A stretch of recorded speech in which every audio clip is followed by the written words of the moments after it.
I'm calling to order the Montecito Planning Commission special hearing of February 25th. Will you all please rise for the Pledge of Allegiance? I pledge allegiance to the flag of the United States of America and to the republic for which it stands, one nation, under God, indivisible, with liberty and justice for all. Ms. Oakland, the TV coverage announcement, if you would. Thank you, Mr. Chair. Montecito Planning Commission hearings are televised live on County of Santa Barbara Television, CSB TV, Channel 20, at 9 o'clock a.m. in the South Coast, Lompoc, San Ynez Valley, Santa Maria, and Orchid areas. Rebroadcast of Montecito Planning Commission hearings are on Fridays at 5 o'clock p.m. on CSB TV, Channel 20. Must-see TV. Okay. My note is administration of oath of office. We have an oath giver. That's good. Please stand and raise your right hand and repeat after me. I solemnly swear I solemnly swear that I will support and defend that I will support and defend the Constitution of the United States the Constitution of the United States and the Constitution of the State of California and the Constitution of the State of California against all enemies, foreign and domestic, against all enemies, foreign and domestic, that I will bear true faith and allegiance that I will bear true faith and allegiance to the Constitution of the United States to the Constitution of the United States, and the Constitution of the State of California, Constitution of the State of California, that I take this obligation freely that I take this obligation freely without any mental reservation without any mental reservation or purpose of evasion, or purpose of evasion, and that I will well and faithfully discharge and that I will well and faithfully discharge the duties upon which I am about to enter. the duties upon which I'm about to enter. Congratulations. Thank you.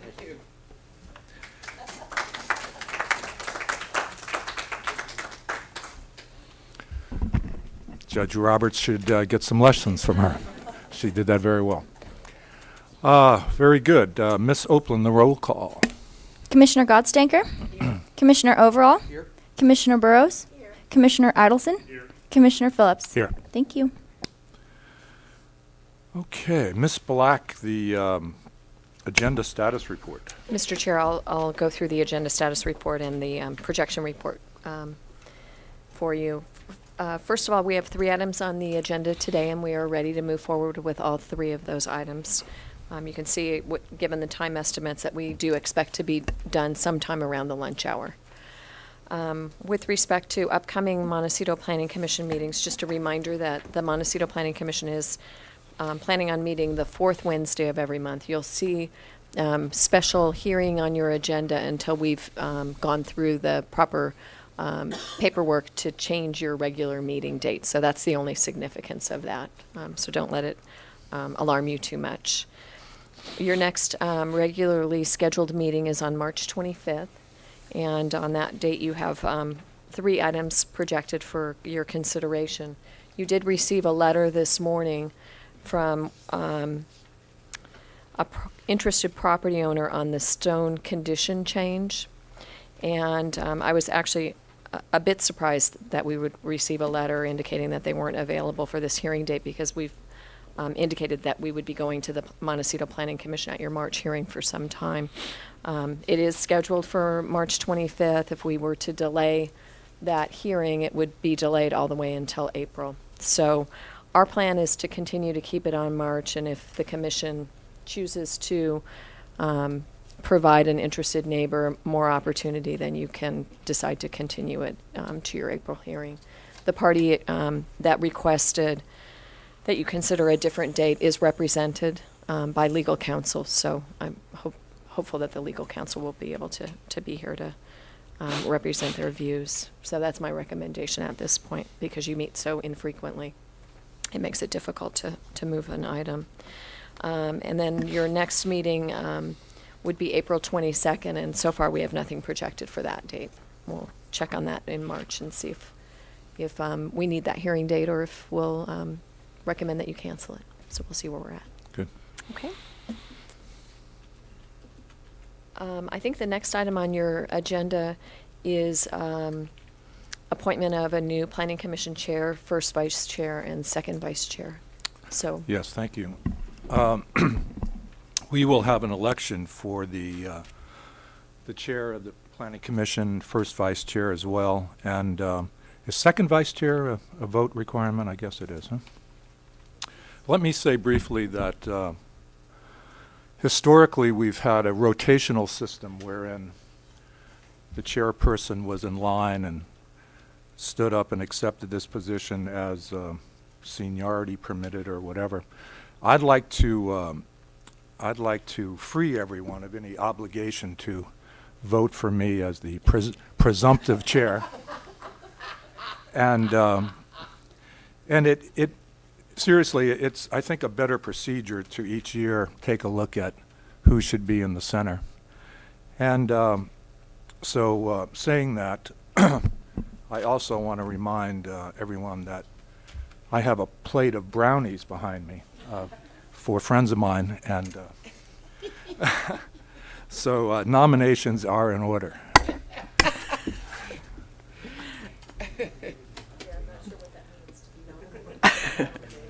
He's waiting to find out. To have a brownie. Yeah, I you think you could too if you don't vote for me. I think I was. I would like to add a brief comment and make a nomination. There also has been a pattern of people serving on the commission as chair, and the minute they finish as chair, they exit the commission. And I don't think that there's anything that we should assume that requires that. I think there's valuable service is valuable service, and just because someone has been a chair doesn't mean, I think, automatically we should assume they're going off the commission. So I would add that. And having said that, I would like to put your name in nomination to be the chair, despite the rotation possibility. And I would like to second that. Any discussion, first and second, for that nomination? No? All in favor? Aye. All opposed? Carried. Nomination for first vice chair. This would be a position to fill the position of chair should the chair not be present at any given hearing. No nominations. All right. Mr. Overall, would you accept the nomination for first vice chair? Yes. Okay, second? Sue Barros. All in favor? Aye. Okay.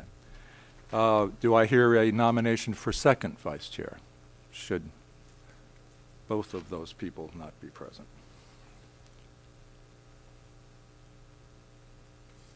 I would like to nominate Sue Burrows. If you're willing to serve, I would certainly second. Ms. Burrows' first nomination and a second is present. All in favor? Aye. All opposed? Carried. Wonderful. And just when you thought the appointment process was over, each year we ask you to reappoint the Planning Commission secretary and recording secretary. And if you need me to remind you of who those people are, I can. They are sitting at this table. Okay. It's not John Baker, is it? No. Yes, if you would remind us, I would appreciate that. So, Mr. Chair, it's my pleasure to serve as the Planning Commission secretary. And you're free to either have Jessica Oplin, who sits with your commission on a monthly basis, as your recording secretary, or David Villalobos. The County Planning Commission chose Jessica because that's who they see every meeting. Ms. Black, would you like a vote or a nod of heads?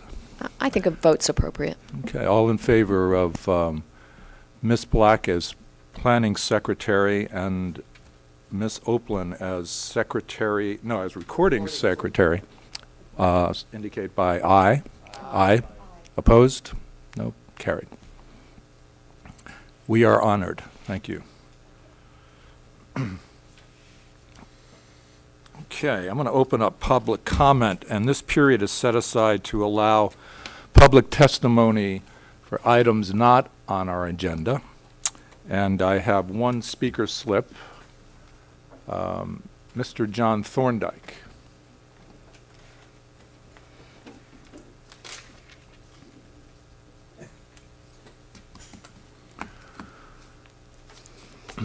In my 82nd year, I need a cane these days. You're looking well, Mr. Thorndike. Thank Welcome. Welcome to the podium. I'm wearing my official costume here, I see. work clothes, and I do the best I can. I'm here mainly on behalf of the homeless today, and I've had a lot of experience with them. I'd like to tell you, yesterday, or in today's paper, you can read Homeless Plan Unveils, and I've made a simple comment on it. Let's see, here it is. It was Eric Lundberg who reporting that increased policing and criminal justice measures are the minimal overall strategy for the unveiling of homeless plan, and I say that is correct. Jails are minimal and last resort.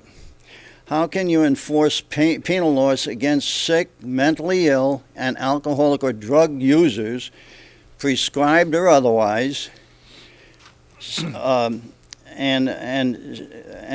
that when you do this when a 24-hour drop-in station is not available for these people, and they are sick, a lot of them. We need something like that. Now, I read this minutes ago, and I haven't composed it. I will do that.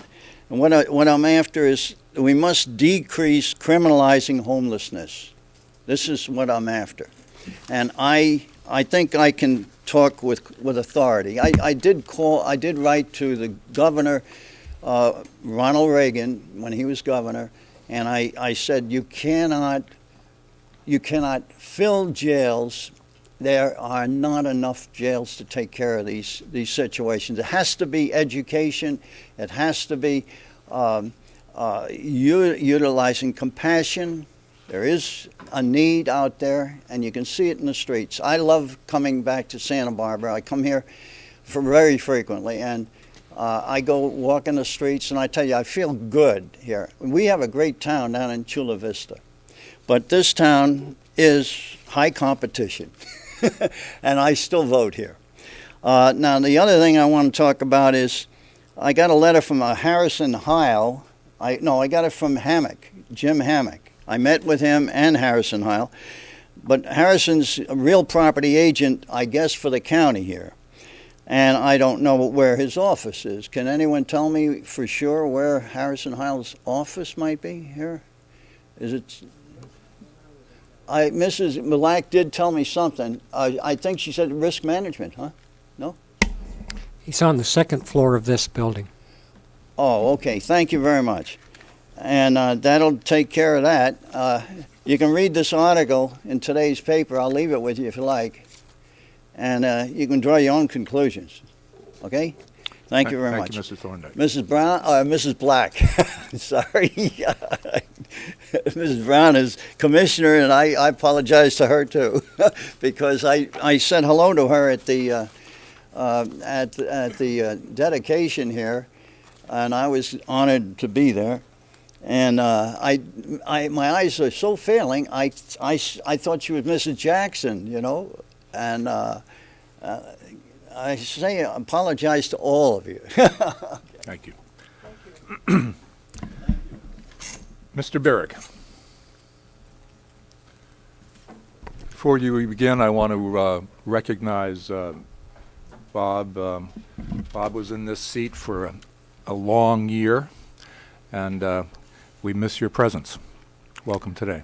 Well, thank you. It's nice to be here today, and I came here today just to congratulate you all on continuing to serve the community of Montecito. The community is so lucky to have you all there, and in particular, I want to recognize Dan Idelson for stepping up. I can't think of a better candidate to fill in, and I know I speak for many people in feeling how lucky we are that you have decided to join this board. Very lucky. I also wanted to note for the record that Chairman Phillips is now the longest-serving planning commissioner that the community of Montecito has ever had, and you didn't think that ruse of the historical chair, vice chair not stepping up would work today, I would assume.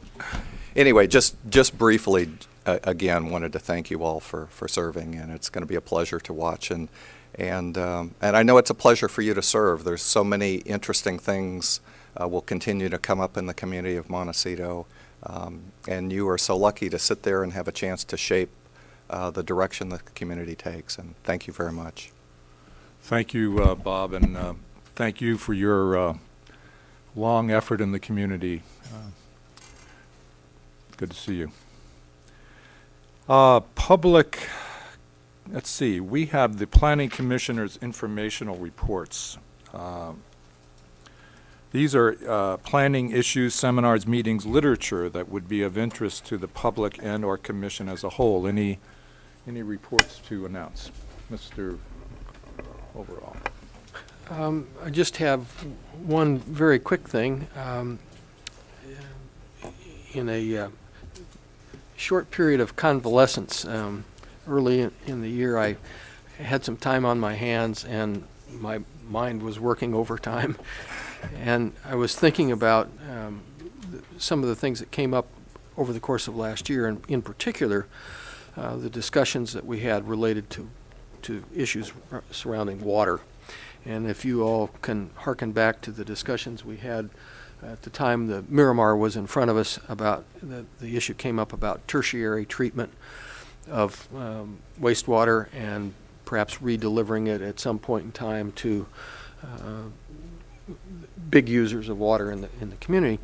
So I made a phone call to Diane Gabriel at the Sanitation District to learn a little bit more about just what the potentialities were, and subsequently I was in touch with the Water District. And I don't know the current status of it, but I know that both those agencies were going to make an effort to sit down and talk together to see whether or not, apparently that this has been was explored a number of years ago, and it was deemed to be quite expensive to do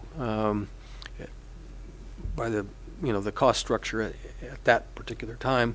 Whether it's feasible now or will be more feasible, they'll determine. But at any rate, there seemed to be some indication that they would be sitting down in the not too distant future. They may have done it. Dan, you may even know the answer to that, but there seemed to be some interest that they would pursue the question of whether that would be a partial help in our ongoing water shortage saga. So at some point, maybe we'll hear something. Yeah. Yes, we did. The sanitary district did sit down with the water district and discuss some possibilities, and it's under study, but there's nothing really to report at this time on it. It's a complex issue, distribution and processing, but you're right, we all do have a water problem. I did too want to report something to the commission and to the public, and that is that I did visit the site yesterday. That is item 1 on the agenda. I did a site visit at. Yeah, wait till that item comes up. Okay, I'll wait till that item comes up. You have to each do that when the item. Oh, I got it. Okay, thank you very much. Then I just wanted to mention that I really appreciate the opportunity of serving here with the group, and I want to thank Supervisor Carbajal for making this selection. And I think we all have one thing in common, that is the love of Montecito, and I appreciate the opportunity to serve. Thank you. Well, we're glad you're here, Dan, and we look forward to serving with you as well. Let's Ms. Burrows. Thank you. There has been quite a lot of discussion in Montecito, and I believe there was some media discussion as well, about consideration of a supplemental warning system in the event of an emergency like the T-fire. It occurred to me that maybe this commission could do some legwork on trying to find out what planning issues would be involved, what the legal implications would be, sort of a background study to find out if this is feasible. I think it is something that we need, as I say, to supplement the reverse dialing system, which works very well in some instances and not as well in others. So if the commission would support this, I think maybe just a background information study on this would be helpful to Montecito. Can I say something to that? Yeah, I have a number of things that I'm going to talk about, but in regards to Commissioner Burrows, the Mountain Drive Community Association is at work on this. We're working with the Montecito, with Kevin Wallace, Chief of the Fire Department, to see what those options are. And as far as the western end of Montecito, we're in the process of talking with property owners who might be willing to install such, on the higher up pieces of property, along with a number of other things. So, I think that's great. I think that there's a number of issues that, as a community, Montecito needs to look at. And this is one of them. And when I have more information on that, or when Chief Wallace and I have kind of worked that out, I would be happy to bring that back to the commission. Thank you. Thank you. Yes. Could we ask County Council to give us an overview on the legal issues regarding this, which I think would be helpful to Ms. Gottstanger, and also the planning issues that might be involved? Mr. Chair and members of the commission, the Office of Emergency Services is working on the very issue you're talking about, and is working with Commissioner Gottstanger as a part of this process. So we'll be able to give you all that background information.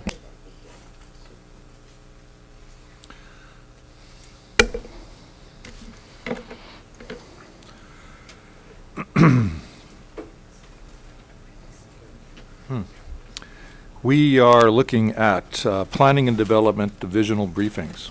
I'm sorry, did you have your line? Yes, I did. I'm sorry. I'm colorblind. This is going to be very interesting. That's Ms. okay. Gottstanger. Do they look green? No, No, it's just- they just don't look at all. Yeah. So, obviously, there's been a number of meetings going on in Montecito, and I've been trying to attend as many of them as I can with regards to the recovery in the T-fire area. I want to acknowledge the county in the support that they have given to all of the survivors, and also thank the county once again for the T-fire relief trailer that has been just an extraordinary resource for the community, and under the direction of Tony Nietzsche and Adele Goja. So at the present time, there's only been one permit submitted to the planning and development for review. Is it two now? Okay. Okay. Mr. Chair, we've actually issued a permit for an accessory structure. I believe it was a garage, and we have a permit in for a fire rebuild. Right, okay, On okay, I Coyote. didn't know about the garage one, I did know about the other one. And, but we expect to see that, the volume of that kind of notch up within the next three-month period. I mean, mostly people have been just resolving, their issues with insurance and how much money, and so then the other thing that's been happening is, and just so this is kind of a report, I and the community have been meeting ongoingly with the Montecito Fire District to resolve the issue of roads, water systems, and we have come to a compromise with Mr. Wallace concerning the width of roads. I know a lot of people may have heard that there was, some problems there, and the community as a whole has come up with a compromise. And I met with Chief Wallace a week ago, and he has accepted the compromise. So we are not going to see 20-foot wide roads in that area. We're going to see probably mostly 16, some 18, but in no area is it going to go to 20.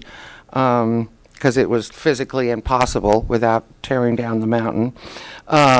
We also now at work with Montecito Fire District to come up with water availability for the fire district.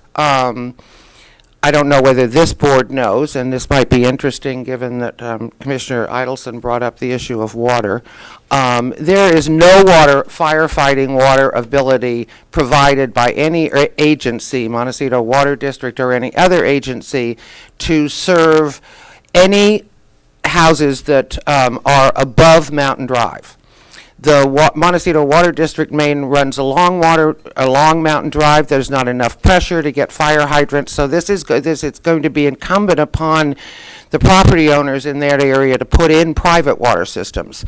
So this board, this commission, just to get ready, and the rest of Montecito, get ready. You're going to see a lot of water tanks up there. You're going to see a lot of water tanks up there. The requirement is that we store 15,000 gallons of water per household, and that is a requirement by the Montecito Water District. For me, this becomes an environmental issue for the rest of the community and a hillside protection issue, because you're going to see a lot of water tanks. You're probably going to see more water tanks than you're going to see houses up there when the rebuild is complete. So this is something that we're at work on. Montecito Water District is not required to provide firefighting water. They're only required to do domestic water.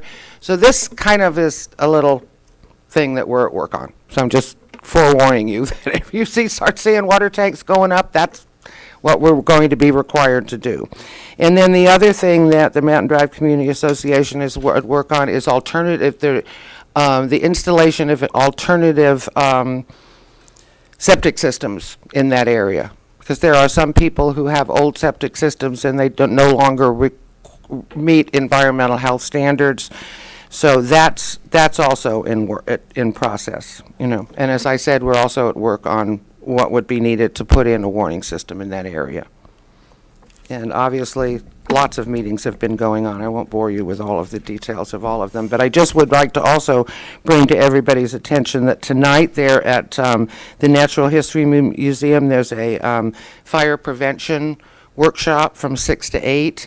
And I did go to one last week, and it is excellent. If anybody is interested in really looking at fire prevention in a given area, it's at the Natural History Museum from 6 to 8. Thank you, Commissioner. We have a divisional briefing on Westmont College up next. Thank you, Mr. Chair, members of the Commission. My name is Alex Tuttle. I'm the planner associated with the Westmont College project. As some of you may recall, when the Westmont expansion project was approved back in 2007 by the Board of Supervisors, one of the requirements during their initial phase of construction was monthly briefings before your Planning Commission. So that is the purpose of this today. As many of you know, construction and grading activities started on the campus back in November. There was an obvious disruption associated with the T-fire that they're still addressing and recovering from. But in the meantime, they have been continuing and pursuing their Phase 1 development. To date, that has mainly comprised of creation, installation, and grading of the new campus perimeter road and the new entrance on Cold Spring Road. At this point in time, they've paved the lower road portion. They haven't cut into the entrance yet, but they have paved that lower portion heading towards the track from Cold Spring. The middle road portion in the area of the track has been graded, and they're currently installing the utility lines underneath the road. And then similar with Upper Road, which is the portion roughly from the track up to up towards Page Hall. The central plant, which is the building that would provide heating and cooling for some of the associated academic buildings. The foundations have been poured for that structure, so that is moving along. The observatory, which is proposed next to the track. The caissons have been drilled, most of the slab has been poured, and the telescope, which has its own foundation that sits deep into the ground, the foundation has been poured for that, so that is ongoing as well. Winter Hall, which is an academic building, the progress on that has been the installation of the tiebacks, shoring, and they're currently excavating the site for preparation for the slab pour for the foundation. Similarly with Adams Hall, that is a little bit behind. They still have yet to pull any building permits for the structure, so it's been grading activities and installation of the caissons and tiebacks at this point in preparation for future foundation work. There has been currently an ongoing grading and tree removal associated with many of the little parking stalls and pullouts through and along the roadway. And most of the tree removal associated with the perimeter road and the new buildings has occurred. They've boxed approximately 15 oak trees and a few olives that they'll be relocating throughout the site. And they have also boxed and well, actually not boxed. They just relocated 3 large oak trees and planted those along the western drainage there in between the neighbors along Hyde Road and the western academic area to provide some initial screening while they finish up their replanting plan to replace the vegetation that was lost during the tea fire. So they are ongoing with finalization of that plan. Their hope is to meet with the neighbors sometime in the next week or so on filling in and replacing much of the lost tree and vegetation within that western drainage. And then they'll be submitting it back to the Montecito BAR for review. One thing to note, as part of their project, they have decided to not rearrange and reorient the baseball field. They had previously proposed to change its orientation, and they're no longer proposing to do that. So the baseball field will basically remain as it is today. They will be redoing the field itself, irrigation system, and putting in new dugouts and the like as they had originally proposed. But the location and orientation will remain the same. I just wanted to touch on a few issues of compliance. As you know, there was a environmental quality assurance program as part of this project, which involves independent contractors monitoring construction on a daily basis. Their progress has been having at least 2 monitors on site every day from before 7 a.m. to after 4 until the project construction shuts down for the day. Generally speaking, they have been very compliant with the various conditions of approval associated with construction. There have been a few instances of fairly minor noncompliance, but I'm sure for some of the neighbors, they're not so minor. Most of that has had to do with construction activity starting before 7 a.m. on a few occasions, and that was quickly addressed. One of the problems when you deal with a project of this size is you have a lot of contractors and then subcontractors and subcontractors below that, and sometimes the message has not gotten across quickly and efficiently, and so they've been working to address that issue, making sure all the subcontractors are aware of all the conditions and noise and construction hour restrictions. And so we have not had any reports of that having happened in the last 2 or 3 weeks. So it sounds like progress has been made on that front. Another minor compliance issue has been dust generation. If you recall, several weeks ago, before we had our last rains, we had several days of pretty dry, windy conditions, and there were a few days in which there was some dust flare-ups that affected some neighbors to the south of the site. They Westmont has since instituted some additional watering during the day. They have always been cleaning the roads with one of those sweepers and periodic watering throughout the day, but they've stepped that up in certain key locations. And of course, the recent weather has helped in that as well. And since they've stepped up those measures, haven't gotten any complaints of dust in the last several weeks, so that's good as well.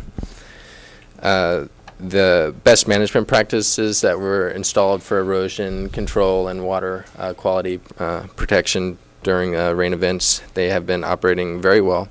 They've been maintaining those, and so they've been operating well and keeping sediment and erosion out of the local drainages.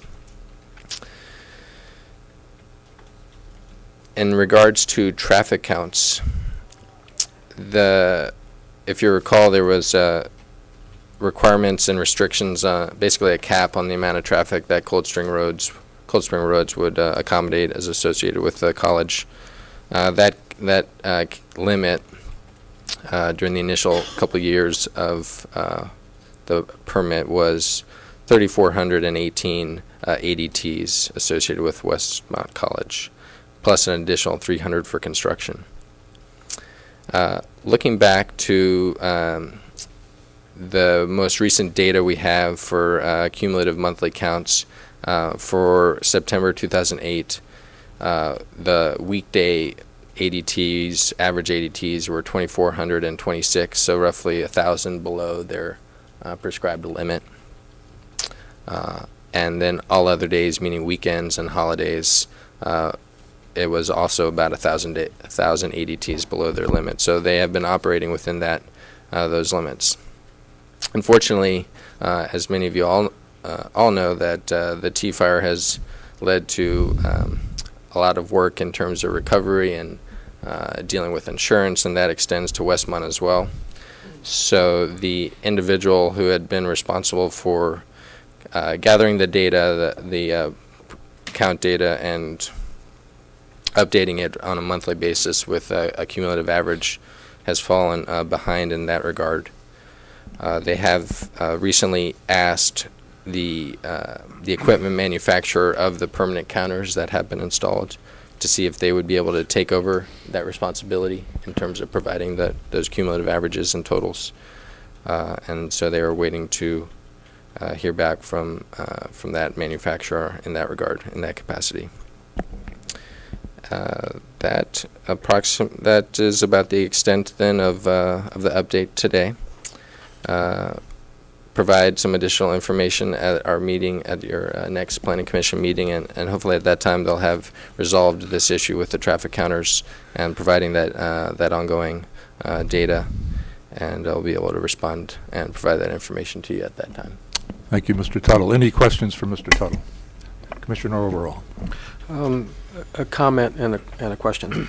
The comment just simply relates to the traffic, which you're apparently attempting to get resolved. That seems to me to be probably the highest profile impact on the community. And so I think getting those counts and bringing it back so we have the information is really critical. The question doesn't relate so much to Phase 1 as it does the impact of the fire on Westmont, and if you have any insight in terms of what they're doing, what we might expect, any changes coming down the road in terms of what they're going to rebuild and that kind of thing. Any kind of heads up we might have on their plans. Mr. Chair, Commissioner Overall, in regards to the T-fire and rebuilding from that, somewhat fortunately, a couple of the buildings that were lost were ones that were slated for removal as part of Phase 1 anyways. So that has had no effect on the project. One building, another building that was lost was one that was slated for removal at a future phase. And the college is still trying to figure out whether they need some more immediate facility to provide those functions while they wait for that future phase to put in that additional building. And that's the old physics building that was just north of the library. That site was identified for a future library annex or auxiliary building. So that the college is still trying to figure out what to do in that situation. The other structure was part of their residence hall, Clark Halls on the northeast portion of the property. And there, for that building, it wasn't completely destroyed, it was just damaged significantly. So they have since brought in some temporary residential trailers to provide the housing needs. And they will be rebuilding or fixing up that structure. And my understanding is they intend to do that in the next several months, so that for the next academic year, that building has been restored. Any other questions for Mr. Tuttle? Go ahead. Mr. Chair, I had something additional that I wanted Yeah, to please. speak to on. Go ahead. You ready? Okay.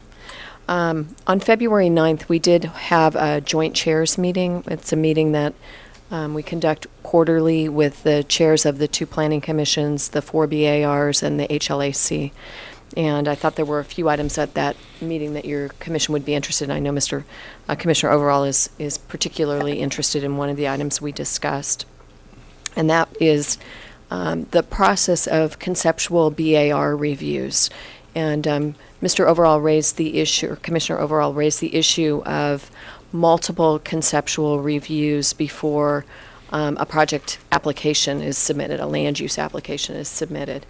And I did discuss that with all of the chairs that were present. The only BAR chair that was not there was the South County BAR, so Montecito was represented.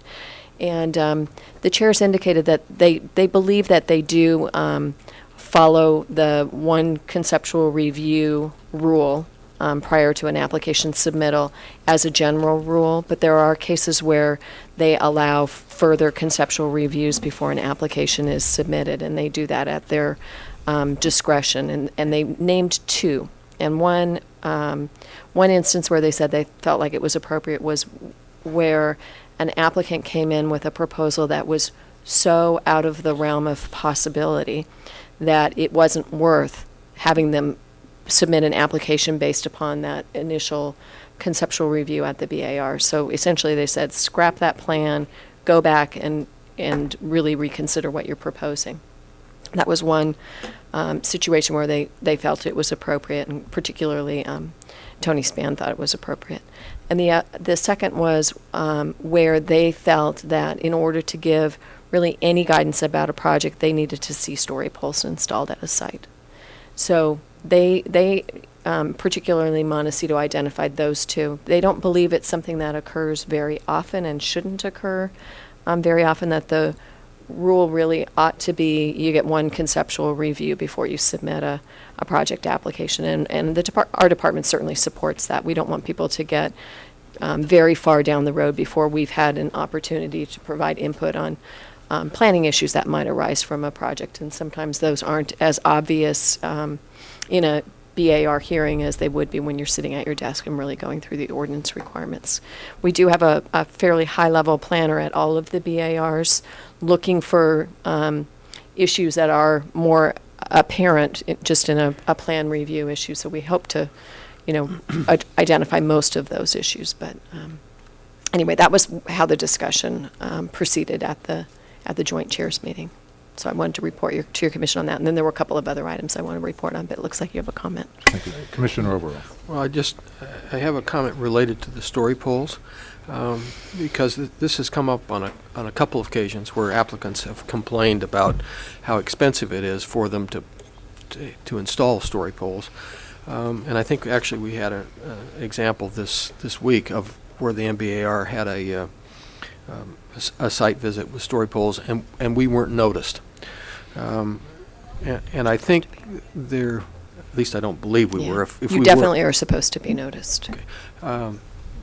It would be really helpful, because I think by the time something comes to us, it's a long ways down the road, and story poles probably have been done months, if not years, before. And it'd just be important that we have an opportunity to see them. Mr. Chair and Commissioner Overall, that's certainly the expectation we have, and so we'll just have to be more vigilant in making sure that the commissions are noticed, because we don't want applicants to have to install them twice. Mm-hmm. We just wouldn't require that. We also, staff is to go out and photo document those story poles as well. Mm-hmm. So, on the story pole issue, we also, I also indicated to the joint chairs that We had finalized the story pole guidelines. They are simply guidelines. They don't at all indicate when story poles should or shouldn't be required. They're simply guidelines to provide direction as to how they should be installed when the BAR essentially asks that they be installed. We did have a discussion about how often people are unhappy about installing story poles, and the indication I got from the BAR is it occasionally occurs, and people can refuse to install story poles, and then the BAR will simply need to make a decision based upon the information that they have, and that may lead them to decide that they can't find that they're in compliance with their findings, and the matter would be before your commission. So there is an opportunity for people to resolve that issue and not simply install the poles. The next issue we'll talk about this morning is the noticing provisions that we brought before your commission. We had one small item that we talked to the BAR chairs in particular about. We also discussed some changes that we're making to our standard conditions, and your commission will be seeing those in a few months as well, and I think you'll find them quite useful. And then the final issue, and it seems to be an ongoing topic at this joint chairs meeting, is BAR testimony at planning commission meetings.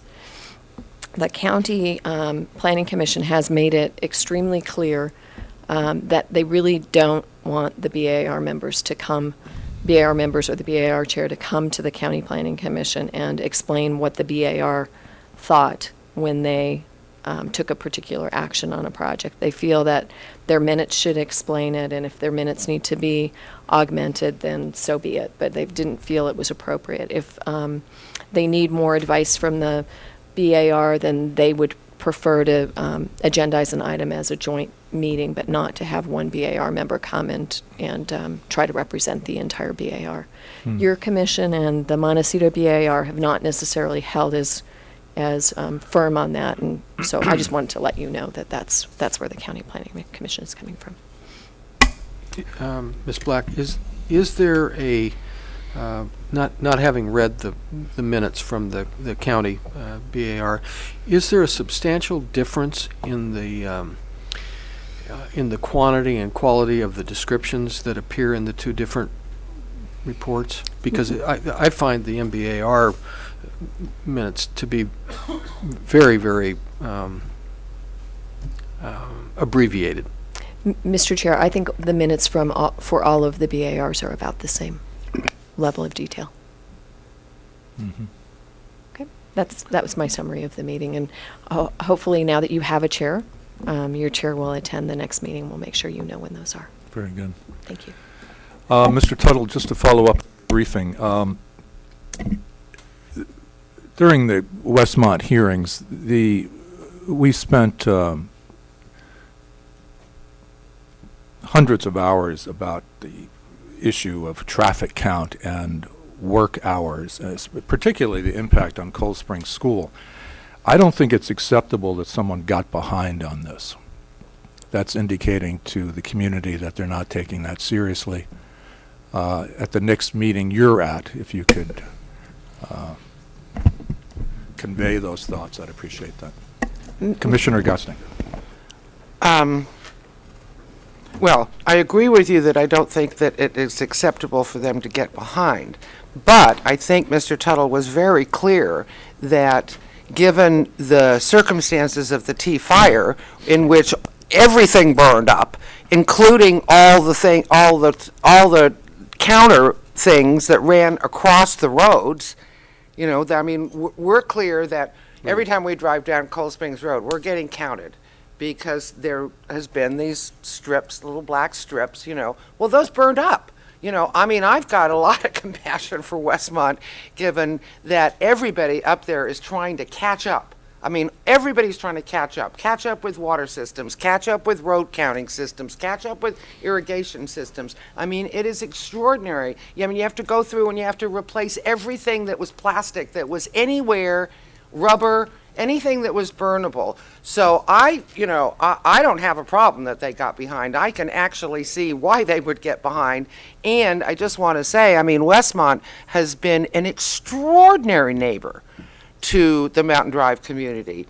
And given the friction that has occurred ongoingly, it's just been like we are now one community over there, Westmont and the Mountain Drive community. We're working together to pull that part of Montecito back together, and I think Westmont has just gone over the top, And I, for one, don't have any complaint about the fact that they got to get behind on their traffic counts, because I'm clear that they're working just as hard as everybody else is on that end of Montecito to get things back to normal, if there is ever a normal to get back to. Thank you. Any other questions of Ms. Black or Mr. Tuttle? Okay, let's take a look at our unapproved minutes of December, actually. Commissioner Overall, I think you were absent. I was. So you don't get to say anything. Yeah. Where are we? Okay, I'm looking for a motion to approve the minutes of our hearing of December 17th. Motion to approve. Motion to I approve, second. and seconded by Commissioner Burrows. All in favor? Aye. All opposed? 2 abstentions, and it carries with 3 votes. Okay.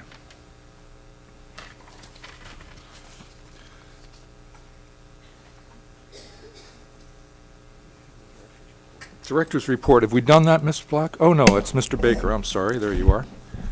Director's report and Board of Supervisors hearing summary. Yeah. Mr. Chair, members of the commission, since your last meeting, which was essentially almost 2 months ago, number one, report, we did have a furlough for 2 weeks, and actually it worked very well. One of the benefits of doing the furlough where you have everybody gone, the workload doesn't pile up from others that are giving you stuff. So, people, what they had on their desk when they left, it was the same stuff that was there when they came back. So in that regard, it worked very well. So I wanted to report that. 2, on February 3rd, we had before the board our employees of the month, which is for us is the employees of the year, was our 5 case managers from the T-Fire. So I just want to acknowledge Alex, who just left, Noel Langle, Brian Banks, Veronica Lance, and Petra Leva were given the award by the board as our employees of the year for the department. Lastly, if you have been watching, the last 4 Tuesdays, the board has been dealing with budget. In the first one, they dealt with what's happening with revenues, which essentially, if you take into account inflationary costs, are going down, and in some cases, in real life, like Prop 172, which deals with public safety issues, are going down. Your property tax is probably flat. Or a little bit above flat, but when you take into account costs, that means that in real life it's going down. TOT has gone down. That's the transient occupancy tax in the county. So, there are a number of things that are impacting. The second session was dealt with retirement, and the retirement issue was a big issue for this last year, which resulted in us doing these furloughs. For this coming year, it's going up slightly, but next year it's predicted to go up in terms of the cost by about 11 to 12%. So that means instead of it being the normal cost for retirement in the county, if you had everything working the way it's supposed to, the amount of investment return coming in, the projection of retirements and that kind of stuff, it would be around 13%. Right now it's at 23, it's going to go to 35. So for every dollar of salary that's put in, that means you put in $35 for retirement. So that's a significant cost to the county. The third session was on the 5-year projection of where we're going, and if you watched it, it's called the alligator jaws, which is that your revenues are like this and your costs are going like that. So that for this year, each department, in terms of its general fund, has been requested to turn in 10% reductions.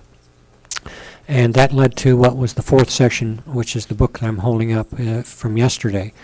in which the CEO's office said, here are some potential service level reductions around the county based on that 10% reduction. I'm not going to go through all of them. They went through a number of departments yesterday, which I would call the heavier subsidized general fund departments, which includes the sheriff, which includes probation, the public defender, the DA, and then they went through a couple of other departments yesterday, which are not don't rely significantly on general funds, but still have general fund costs. Planning and development wasn't up because they were running very much overtime yesterday, and they had some board members that had to leave. So I'm going to just give you a little picture of what I think is happening with planning and development. If you were to look at the numbers in this book for what's happening in terms of personnel, the reduction is not 10%, it's 22%. In October of 07, we laid off 7 people, and we eliminated 9 positions, but actually laid off 7 people. In the 2008-9 budget, we would have had 7 layoffs, but the furloughs were done, and it resolved that for that year. The reduction for this coming year that we're projecting right now is 26 positions. So if you look at the 07-08 initial budget and then look at the 9-10 budget, we will have had a reduction of 39% of our positions in the department. And what's happening is that over the last year, we've had a reduction of 23% of cases actually coming in the door for building and safety, but that's 30% a reduction in the valuation of projects, which is the way that we charge in the building and safety. So what it's telling you is that things are going like this in the economy. We've had a reduction of 40% of our inventory in planning and development. Now, there will be some lift with T-Fire, but when you look at it, it's not going to be that significant in terms of what's happening. And if I had been able to give a speech yesterday, this was the speech I was going to give, because I think it's a bellwether of what's happening for the county as a whole. These are it's telling you what's happening in the economy, and it is significant in terms of what the impacts are going to be from the county, so that those other departments that are relying on general fund, the board has some very serious decisions to make in June when they do their budget. Not a happy piece of information to provide to you. It has not been happy when we've been talking with employees, but it's real life, and it's what you're reading in the paper every day with stock markets and stimuluses and cars that aren't selling and hotels that don't have as many people in them. It is a very dramatic change in terms of what's going on in our economy. So with that, I will let you go on to something maybe that's a happier subject. Thank you, Mr. Director. Any questions for... Very good. We will move to our standard agenda. Does anyone need a break? Should we go through this? Or do you want 5 minutes now? Ms. Black, do you need any time to prepare? Everyone good? Okay.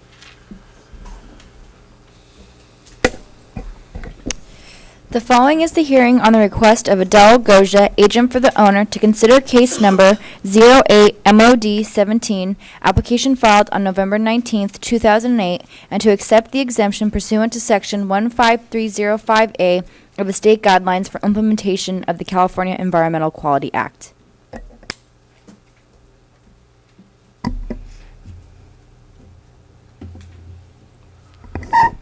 Mr. Ritterbeck? Thank you, Mr. Chair, members of the Commission. My name is Jay Ritterbeck. I'm the planner for the Phillips project. Before we begin, there's one change to the circulated staff report. Condition of approval number 12 has the words land use permit replaced with a modification. I've also made copies of the approved minutes from MBAR's January 26th review of the Phillips project available to you. I believe Ms. Oakland passed those out as well.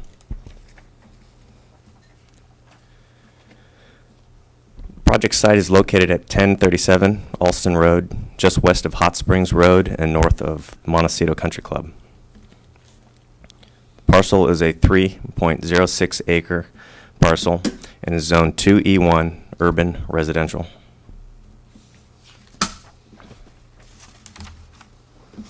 In the next series of slides, I'll show the Commission a detailed view of the site plan and the proposed project.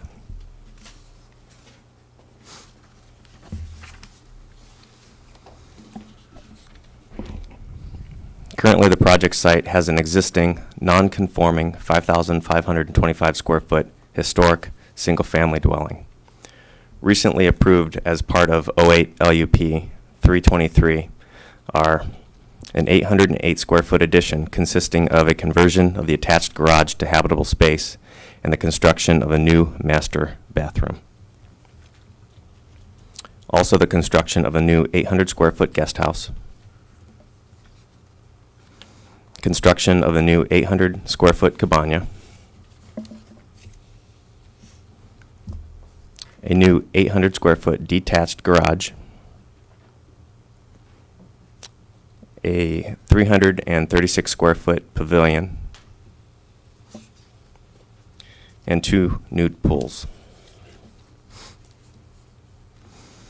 The current project proposes the construction of a 431 square foot addition to the existing single-family dwelling. The addition consists of a 90 square foot kitchen area addition on the southwest corner and a 341 square foot bedroom addition on the northwest wing. If approved, the total size of the single-family dwelling will be 7,156 square feet, under the maximum recommended floor area for a 3.06 acre parcel, which is 7,802 square feet. It's below this by approximately 650 square feet.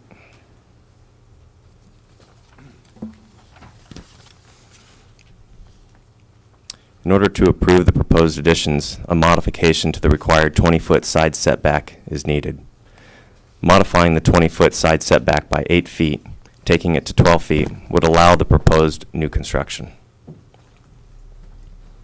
It will also allow structural alterations to the existing non-conforming portions of the historic single-family dwelling. These alterations include the interior remodel, also changes to the size, shape, and location of several windows and doors along that western wall. In this photo, we are looking south at the western property line at the non-conforming portion of the existing single-family dwelling. Allowing an 8-foot modification to the 20-foot setback would bring the entire structure into conformance with current setback standards, thus allowing the addition and the structural alterations. In this photo, we are looking west at the northwest corner of the existing single-family dwelling, where the proposed 341 square foot bedroom addition would be located. This addition would also need an 8-foot modification to the 20-foot setback to allow it to be built in line with the existing single-family dwelling. In this photo, we're looking north at the kitchen area located on the southwest corner of the existing dwelling. As in the previous slide, this 90 square foot addition will require an 8-foot modification to allow it to be constructed within the 20-foot setback, also in line with the existing single-family dwelling. The proposed project received preliminary approval from MBAR on January 26, 2009. MBAR commented that they could make the applicable findings for approval based upon the protection of the historical resource, the minor nature of the request, and because it was in line with the existing home, it was a better design option. MBAR also asked the applicant to study the screening along the western property line. Final screening and landscape plan will be reviewed by MBAR as part of their final review and approval. This project is exempt from further environmental review pursuant to CEQA Section 15305A.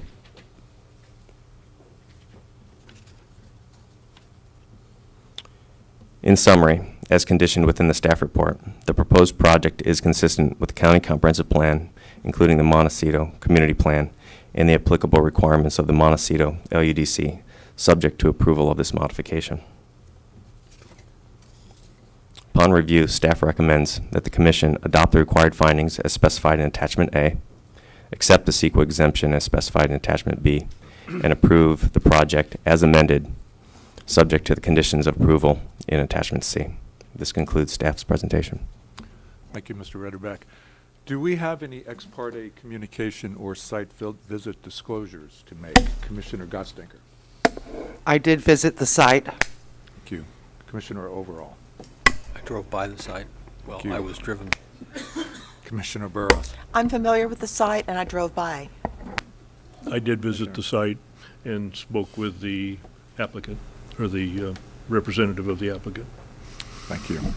Any questions of staff? Mr. Overall. I have one question that I'm actually not that concerned about it as it relates to this project, but it's a point of information. If we modify the setback, does that then convey remove the barrier for any future improvement they might want to make on this project? This isn't limited to just this section of the property being allowed to be encroached into the setback. We're actually modifying the setback. I'm making a statement, but I'm actually asking a question. Do you understand where I'm? Yes, I do, Mr. Chair, Commissioner Overall. A modification is attached to a specific project, so if any subsequent project were to come in, they would also require to submit a modification if that was going to be within the setback. Thank you. So the structure becomes conforming, but the setback is still the same? That is correct. Yep. Any other questions of staff? What did I want to ask you? How do you get the 800 square foot guest house? Is that the 3 acres provides that? Is that how you get that in addition to the cabana? Mr. Chair, yes, the size of the parcel does allow a number of additional accessories, as changes in zoning and parcel size do allow different property rights to different people, rights to develop. So I think the 3 acres is the threshold for the, and that guest house has a kitchen? Do you know? Mr. Chair, I think it's a 2-acre minimum for a 2-acre guest begin- house, and guest houses do not have kitchens, or Okay. guest houses are not to have kitchens, I should say. And the pool cabana relates to the pool? Correct. Okay. Any other questions, Mr. Idelson? I don't have a question. Other than a statement of my observations of the site visit, and I found that the setback issue was one that I was concerned about. I felt totally comfortable with it once I saw the site, and I felt it enhanced the consistency of the architecture. Okay, I'll leave it on. Thank you. It really enhanced the structure completely, and it really belonged there. And I didn't feel that we had an impact on the neighbor, which was one of my concerns. Thank you, Commissioner. Any other questions? Okay, is there an applicant presentation? Ms. Goja. Good morning, Chairman Phillips and members of the Commission. My name is Adele Goja of Harrison Design, and I'm here to represent Mr. Charles Phillips, the owner of the property. I'd first like to say thank you to Mr. Jay Ritterbeck for his responsiveness to this project, for his courtesy and kindness throughout our review process working with him, and for bringing this project or this case to hearing today. His staff report was comprehensive and accurate, and thus I'm here primarily just to respond to any questions that the Commission has. I think it was very clear that this project is consistent with the comprehensive plan. It's exempt from CEQA. It complies with the intent and the purpose of the Montecito Land Use Development Code for the E1 zone district. And the modification received preliminary approval by the MBAR, which is minor in nature. It results in better site design, respects the architectural integrity of the home, and provides for greater resource protection. We've met with the neighbors, and we went to actually met with the neighbors that had expressed concerns to the MBAR. These are the neighbors that live to the west. And we have agreed with them to provide additional screening where there appears to be a gap in the tall hedge between the two properties. The neighbors have submitted a letter to your commission indicating their support for approval of this modification, and I don't know if the commission has seen that letter. Do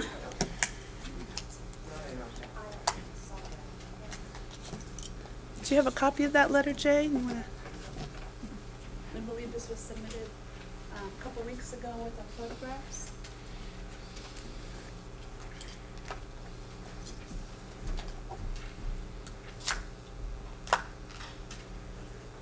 I don't know if there's any questions or if you want to read a copy of the letter for your record. But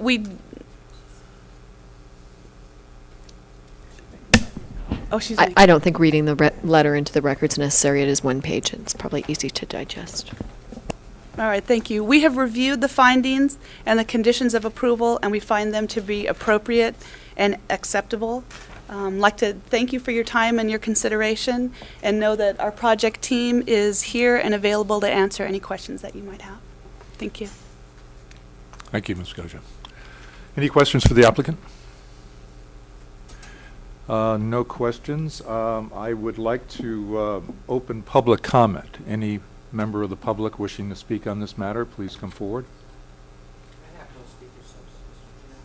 Seeing no one present or speaker slip, I close public comment.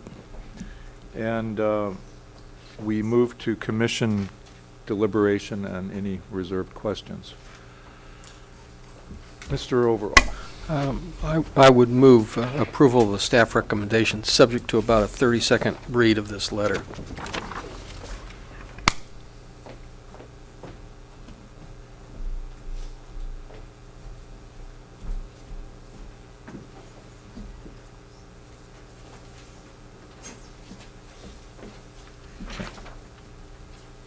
I'll second Commissioner Overall's motion.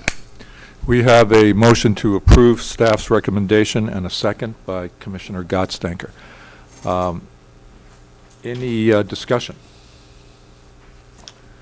No discussion. All in favor of the motion to approve, say aye. Aye. All opposed? Motion carries unanimously. Mr. Chair, I just wanted to note for the record that that did include that minor change to condition number 12. Yeah, okay. Okay. Very good. Yes, we'll take a 10-minute break and we'll be back at 10:30, a little less than 10. Thank you.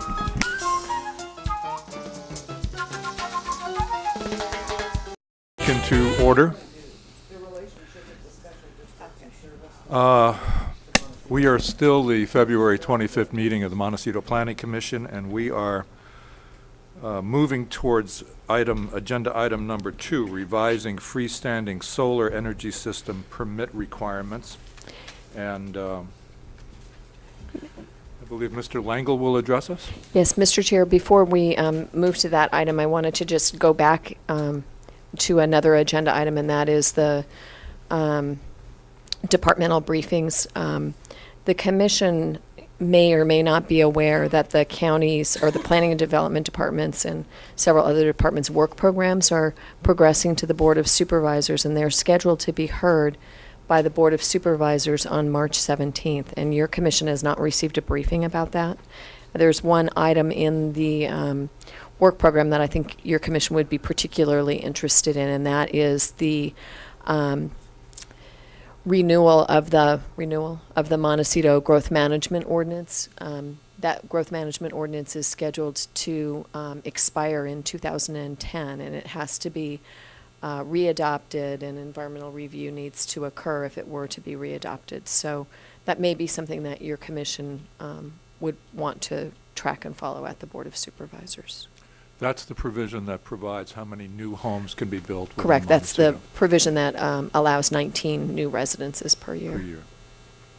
So I just wanted to make your commission aware of that, and we just neglected to do so this morning. At the Board of Supervisors hearing on the 17th, what actually will be presented to them and what kind of deliberation is apt to take place? Mr. Chair, there is, and Commissioner Overall, there is a proposed work program. That work program was heard by the County Planning Commission 2 or 3 times. And they provided, each commissioner provided a ranking of the work program items to, for the Board of Supervisors consideration. The department recommended, I think, that we make the climate action strategy a #1 priority, and then we had some items that we felt we need to do regardless of community priorities, and then we had a list of all the other options and things that are potential work program items, and so the commission actually prioritized those for the Board of Supervisors consideration. So they will receive, the board will receive the draft work program. It may be revised to reflect those priorities, and they'll receive the Planning Commission's priority order. Well, as far as the growth management ordinance is required, is concerned, it has to come up for renewal in 2010. Does it necessarily require a work program in order to be able to pass? Mr. Chair and Commissioner Overall, this particular cycle it does, because the growth management order, the growth management ordinance and the associated environmental review covered a specific time period, and I think it was 15 years. I can't remember precisely. I don't have that information right in front of me, but so the environmental review was predicated on that time frame. In order to extend it further, we need to do the analysis of those key issue areas, traffic being one, water another. And obviously, the water situation has changed somewhat since the adoption of the original growth management ordinance. So what we've done up until this point is we've renewed it by making certain findings, but now we've gotten to the end of the time frame where we can renew through that method. So it does need to be a work program item, I guess is the long answer to your very specific question. Ms. Black, would the T-fire rebuilds be within that ordinance? No, Mr. Chair, they would not be considered new structures. They're rebuilding existing structures, so they will not count up against those caps. So at the end of the day, the 19 may be a different number. Well, then for the new ordinance. Mr. Chair, the new ordinance could include an entirely different number depending on the environmental review that might justify, you know, a different number, I suppose. I think the working hypothesis is it would be the same, but it wouldn't necessarily have to be the same. Something else for the commission just to consider, it's been quite a few years since we've exceeded that cap.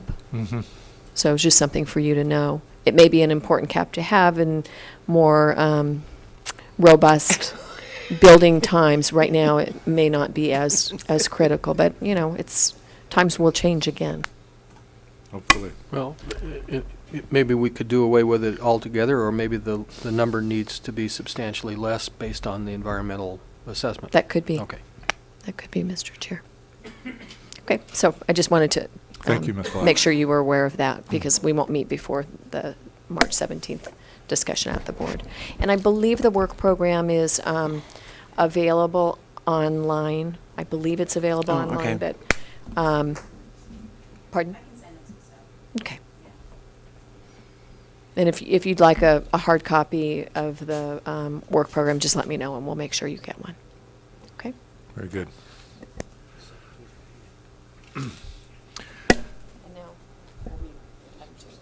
Okay, item number 2. Mr. Langle. Ms. Oplin needs to read that into the record before. Thank you, Mr. Chair.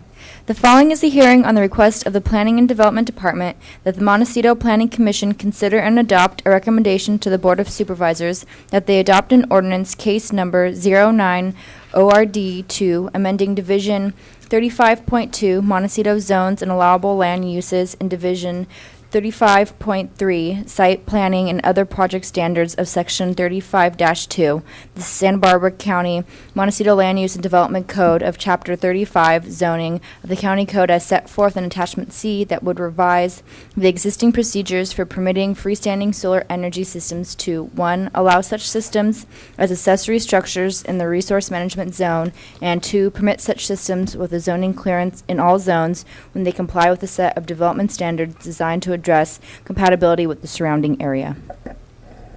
Thank you, Ms. Opel.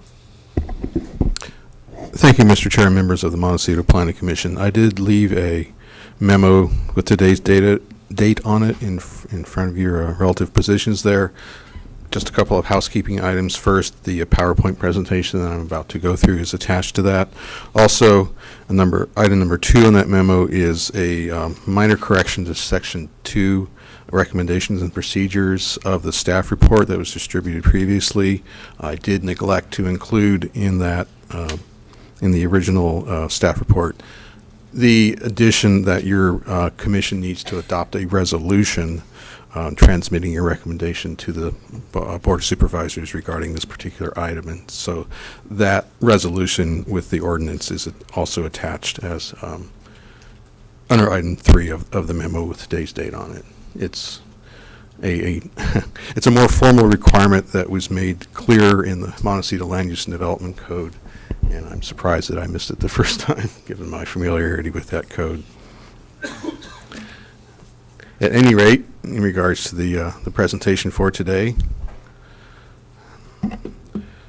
again, the purpose of today's hearing is to review the proposed ordinance amendment regarding the permitting of freestanding solar energy systems that would, in basically 3 parts, amend the resource management zone to provide an exemption from the development plan requirements of the resource management zone for all new development. Secondly, to amend the resource management zone to allow freestanding solar energy systems as an accessory structure. And lastly, to allow such structures with a zoning clearance if the system complies with a specific set of development standards. You may remember that we discussed this matter at the workshop in front of your commission from last September the 17th, for those of you who were on the commission then.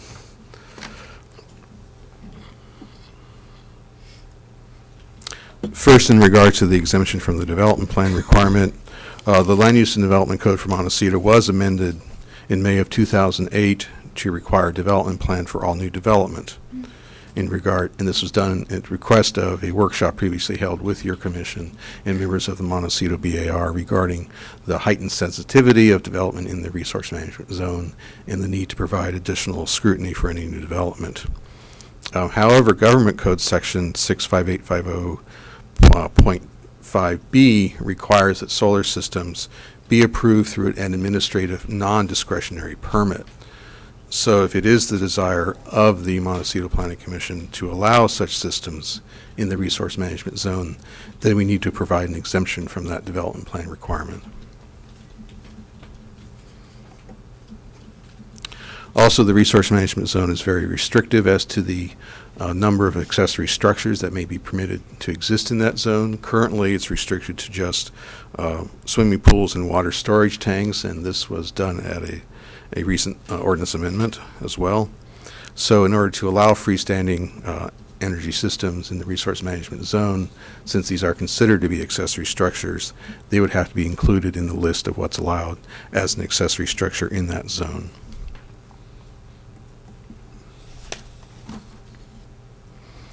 The last part of the proposed ordinance amendment is to allow certain freestanding solar energy systems with a zoning clearance if those systems comply with a set of development standards. And these development standards are meant to address neighborhood compatibility issues regarding design, location, and visibility. I would like to point out, however, that if the particular system cannot meet all of those standards, it still may be approved through the land use permit process. This would apply to all zones, including the resource management zone as proposed. These development standards were developed after an extensive search of other jurisdictions' requirements and standards regarding solar energy systems. they're meant to be able to be applied in an administrative manner consistent with the government code restrictions.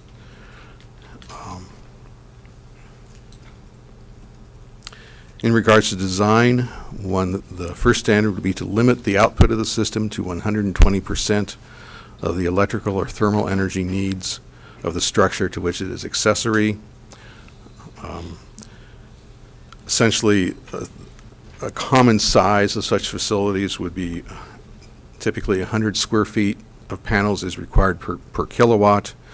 A typical home installation requires from 2.5 to 3 kilowatts, and so normally we're talking about 300 square feet of solar panels required to provide that energy demand.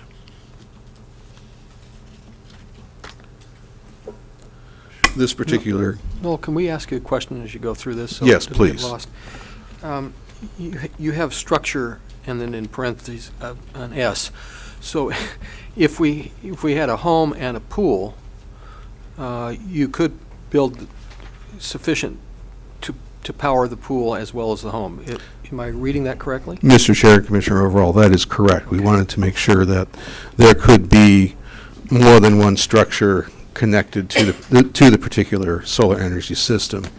In many cases, you would have a photovoltaic system for the house itself to provide electricity, and then many times the pool itself will be actually powered by a thermal energy system that would create hot water to reduce the energy consumption of that pool.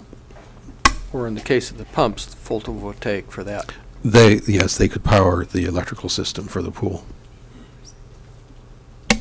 Mr. Chair, I'm gonna interrupt and try and discuss this at a little bit of a broader level before we go on with the details of this presentation. Maybe I should have started this way.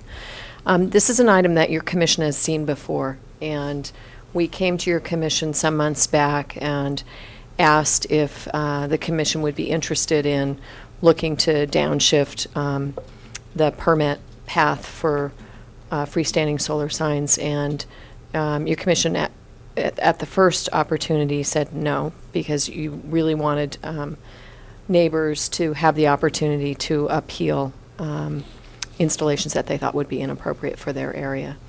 And so then we came back again, and there's a very specific reason why we came back again. Supervisor Carbajal is extremely interested in doing everything that we can to make alternative sources of energy a practical solution for our communities, not just for Montecito, but for the county as a whole. So we said, well, maybe there's another way to do this. And so we came back and we talked about a development standard approach. And I think we came back with some suggested development standards. And your commission said, well, we might be willing to at least consider that. So we're back today with specific ordinance language to present to your commission, and it is, again, it's something that not just the Board of Supervisors, but that your supervisor is interested in. I'm not trying to say you have to approve it, but it is something that he's interested in, and we will be reporting to the board on this in April, regardless of the action that your commission takes. We're taking a similar package to the County Planning Commission next week as well. So just wanted to give you a bit of context. It's a tiny piece of climate action strategy, but one that we think is important. So I'll let Noel get back into the details of the development standards. Thank you. On the screen currently, this is a picture of a photovoltaic array. This is one that provides provides 2.5 kilowatts. So this would be a typical installation that would be provided, that would provide the electrical needs for a typical household installation. Noel, are there any, do you have the dimensions of that? I don't have the specific dimensions. This is a picture I took off the internet. Going back to other information, though, it's around 250 square feet to 300 square feet for this amount of electrical generation. And am I reading this picture correctly, that that's a 5/5 array rather than just 5 horizontally with, I mean, it appears to be stacked. Yes, there's 2 rows of photovoltaic Okay. arrays, 7 in each row, actually. I was looking at their packet, the other picture, I guess. Okay. The next picture is... Excuse me one second, Mr. Idelson. Yes, I had a question about the, okay, you're generating 2 to 3 kWhs when it's operating or when the sun's out. Now, where is that electricity? How is it handled as far as storage or anything like that, or is it fed back into the system? Commissioner Idelson, typically the common installation doesn't have a storage capability. It's just the electricity is fed through a circuitry into the power grid of the house, if you will. Any excess electricity is being generated then goes back into the grid for the public utility. Okay. So you use the power use the power from the solar array that's demanded at the time. But if it can still generate power even though the house, let's say, doesn't have a power demand. Okay, what I'm getting at then, with the capital investment of that, then you say some of that's fed back into the grid, so the homeowner then would go ahead or whoever and purchase electricity through the regular system, through their meter. Would they get compensated? Is that in the package? I don't believe they get paid for the extra power. Specifically, for the time when they are using the power, it certainly reduces the amount of power they have to buy from the district. It's not a money-making situation, though, for residential installations, so that they do not get paid for power in excess of what they actually consume.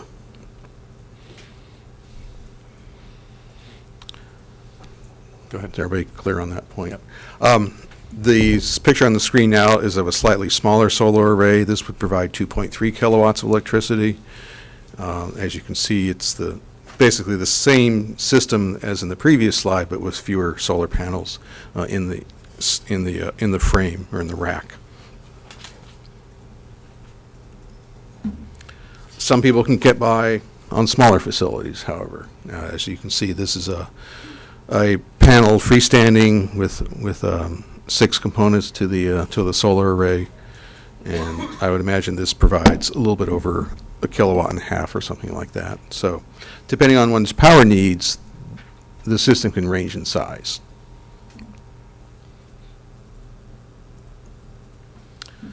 Another one of the design development standards we're proposing is that to limit the height of the system to 6 feet above the existing grade. So that would decrease the visibility of the system from off-site. This particular installation shows one that's more or less been tucked into a hillside, and we would measure the height of the system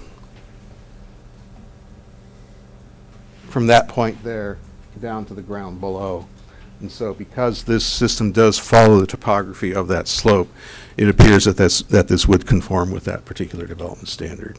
So again, the purpose of this standard is to have the systems tucked close to the ground, not up on large poles, as some installations are.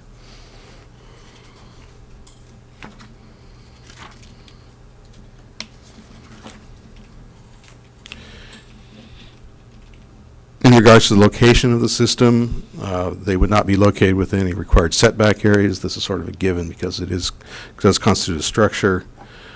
If it is visible from off-site, then it's not located within 150 feet of a residence located off-site unless it's screened from an unobstructed view of that residence.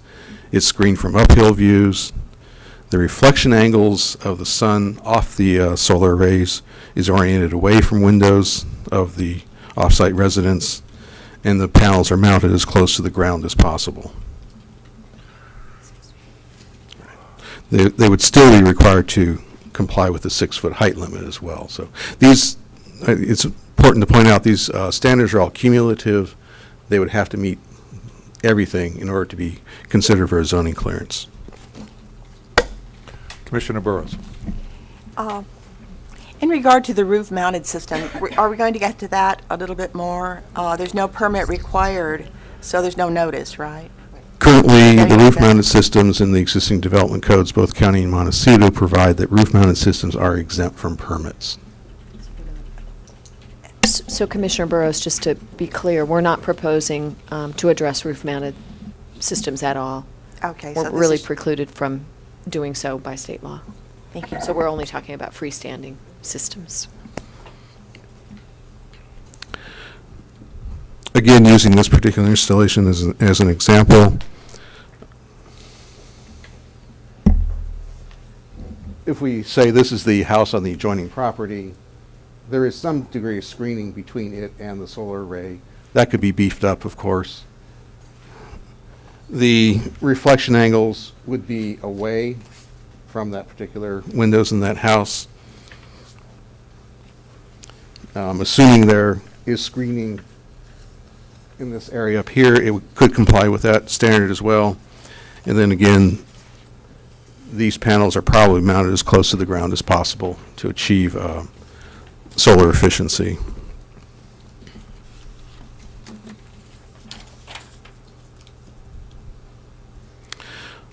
Also in regards to location, in order to be considered for a zoning clearance process, they could not be located on a lot containing a historical landmark, just to provide additional degree of protection to those landmarks properties.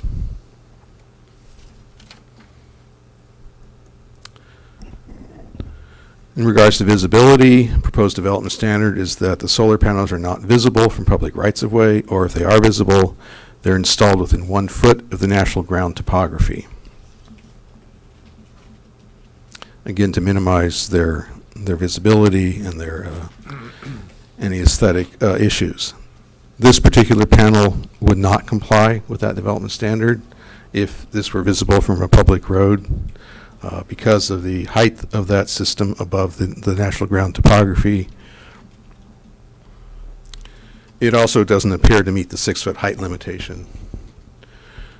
But if it was moved to the hillside behind that you can see in the picture and oriented slightly differently, it may be able to comply with that particular development standard. So, move it to the back, mount it close to the ground, keep the height restricted. It would then be compliant.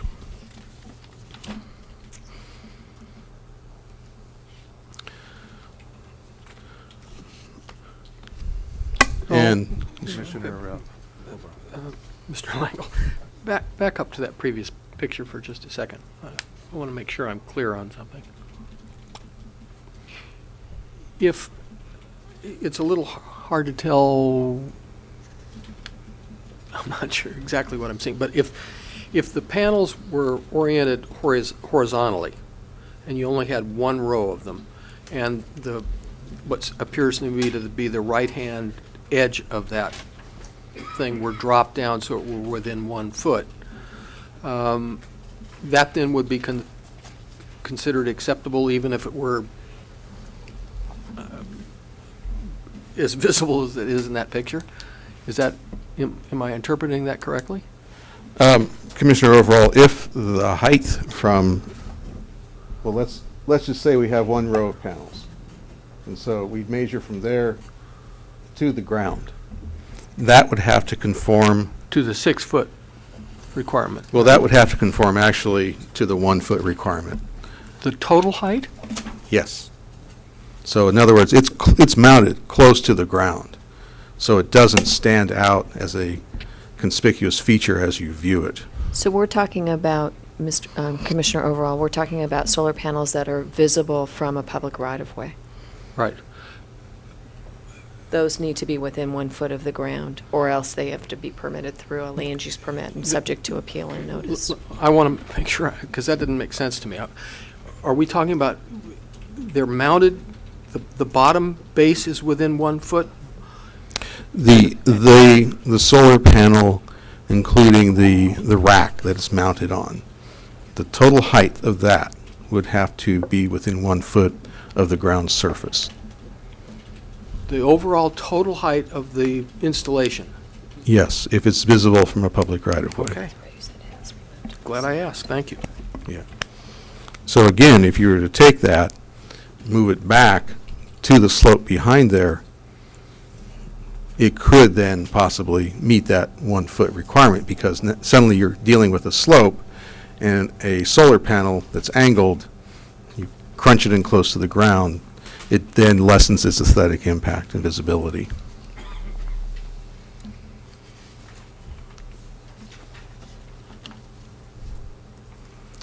So still in visibility, it's not substantially visible from a public viewing area. And these are considered to be parks, roads, and trails that are located to the south of the site. And so an object is considered, and this is an existing definition within the development code, an object is considered to be substantially visible if it stands out as a conspicuous feature of the landscape when viewed with the naked eye. And so going to back to this slide, this may or may not comply with that particular development standard, depending mainly on the distance that it's located from the public viewing area.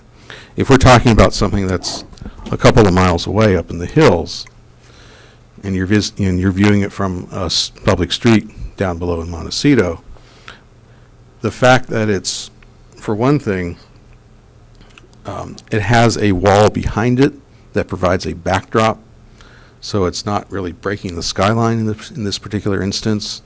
You know, this could be considered to be not substantially visible. However, if you're much closer to it, and you you look up there and you say, "Oh yeah, there's a solar array," then it would not meet that test, and then would be required to have a land use permit to permit it.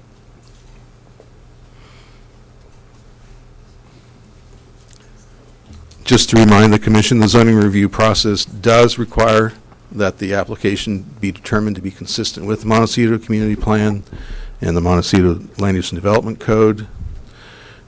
There was, as Ms. Black mentioned at the previous workshops, concern voiced by members of the Commission regarding the lack of notice and the ability to appeal by the neighbors of solar installations going in next door to them. And would just like to remind the Commission that your discretion in the review of that appeal is somewhat restricted or limited by the government code, which mandates that these systems must be reviewed in an administrative, non-discretionary manner. So that concludes my presentation at this time. Mr. Overall, should we have public comment and then we'll get to questions? Is that all right with you? Or do you want to do this now? I just want to ask Mr. Langle a question on the very last point. Can you elaborate on that a little bit in terms of, I'm not exactly sure what it means, I guess is what I'm trying to say. Well, let me back up and give some background then. There's been a number of bills in the legislature passed recently to promote solar energy. One of these amended the government code, and I'll read you the specific language. It requires that a city or county shall administratively approve applications to install solar energy systems through the issuance of a building permit or similar non-discretionary permit. So based on this, we have previously amended the ordinance to exempt such installations entirely from design review, whether they're mounted on a structure or freestanding on the ground. They do still require, well, they are exempt from any sort of a zoning permit if they're mounted on the roof of a structure. Currently, they would require a land use permit if they're freestanding or ground mounted. And so again, part of this proposal is to shift certain systems that are ground mounted to a zoning clearance if they comply with all the development standards that we just reviewed. I'd like County Council to add in any words of wisdom, but the state law, the purpose and intent was pretty clear, that the purpose is to promote solar energy installations. And one way they're doing this is by restricting the discretionary analysis of such systems by the city or county. Commissioner Burrows. What does this state code say about notice and ability to appeal these? That particular state code is silent in that regard. So can this body set up the requirements for notice? Mr. Chair, just to be clear, right now, that is the process. These facilities, except for in the resource management zone, are permitted through a land use permit, which is subject to notice and appeal. What we were trying to bring forward to your commission is some development standards that would enable certain facilities to be permitted through a zoning clearance, not subject to notice and appeal. And if an applicant chose to design a system that didn't comply with those, all of those development standards, then their system would be considered under a land use permit and would be subject to notice and appeal. So it just provides another tier, providing more certainty for landowners if they choose to comply with the development standards. Commissioner Overall. Mr. Langle, related to this last point about the non-discretionary approval, would it be fair to say that in crafting something here, what we ought to be working for, I mean, I think we're all probably supportive of the desire to find alternative forms of energy and promote that, but we also have multi-million-dollar pieces of property, and we have property rights issues that relate to, a whole variety of issues related to that.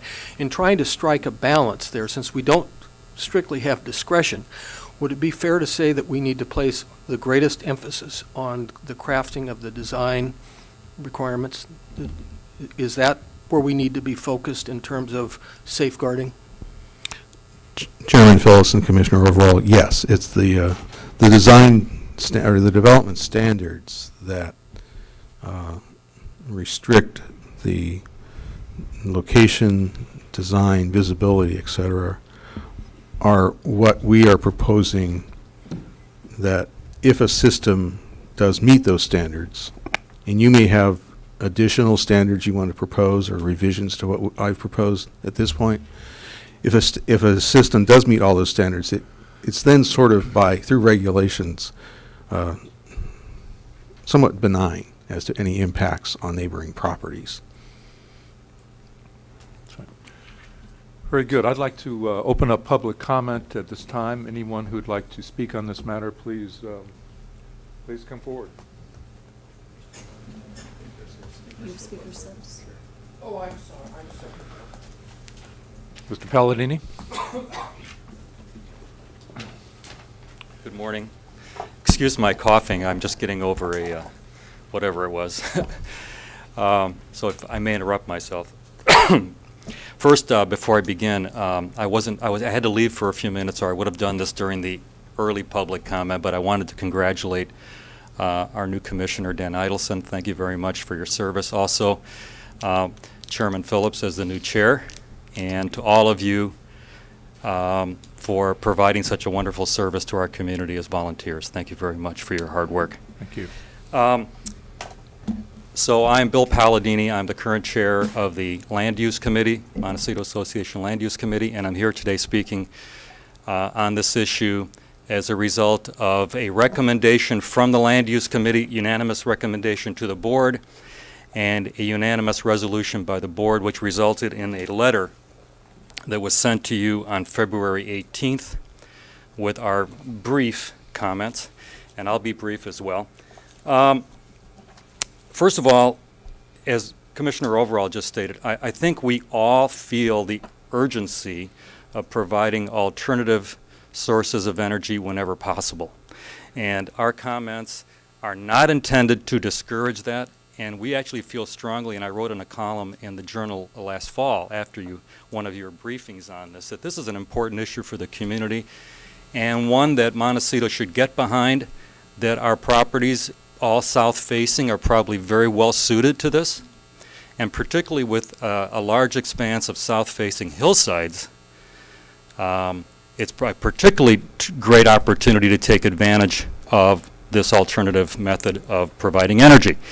It also provides some peril in that those hillsides are also very visible.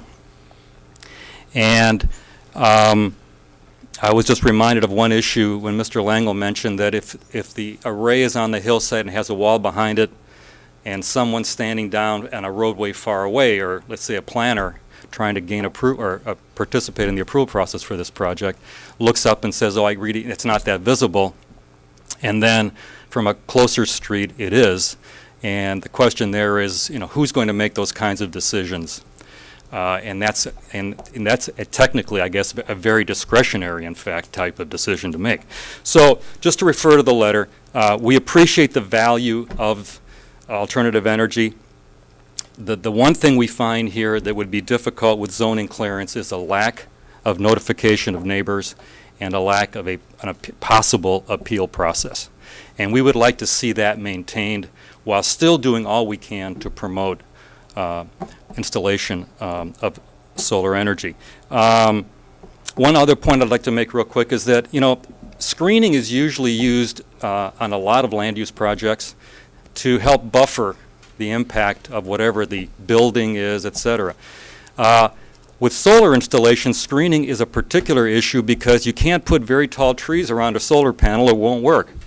So it doesn't provide the same kind of flexibility that we normally have for landscaping buffer with building projects. So just in closing, I'll read you the paragraph. This is a sense of the board. We strongly urge P&D to process solar energy systems quickly and efficiently, and believe this can be done without compromising the opportunity for public input, which is what we're talking about here. Okay, and Victoria's here also, so we'd be happy to answer any questions you might have while we're here. Okay? Very good. Any Thank questions you. for Mr. Palladini? Thank you very much. Thank you. Any other comments? Any other testimony? Actually, I do have a question for Mr. Palladini. Mr. Palladini, could you return to the dais? Happy to. Thank you Commissioner very much. Overall? On some previous issues, we've had proposed, and the Commission has approved, a process where notices were, the county continued the noticing process, but in the absence of a complaint or a concern raised by a neighbor,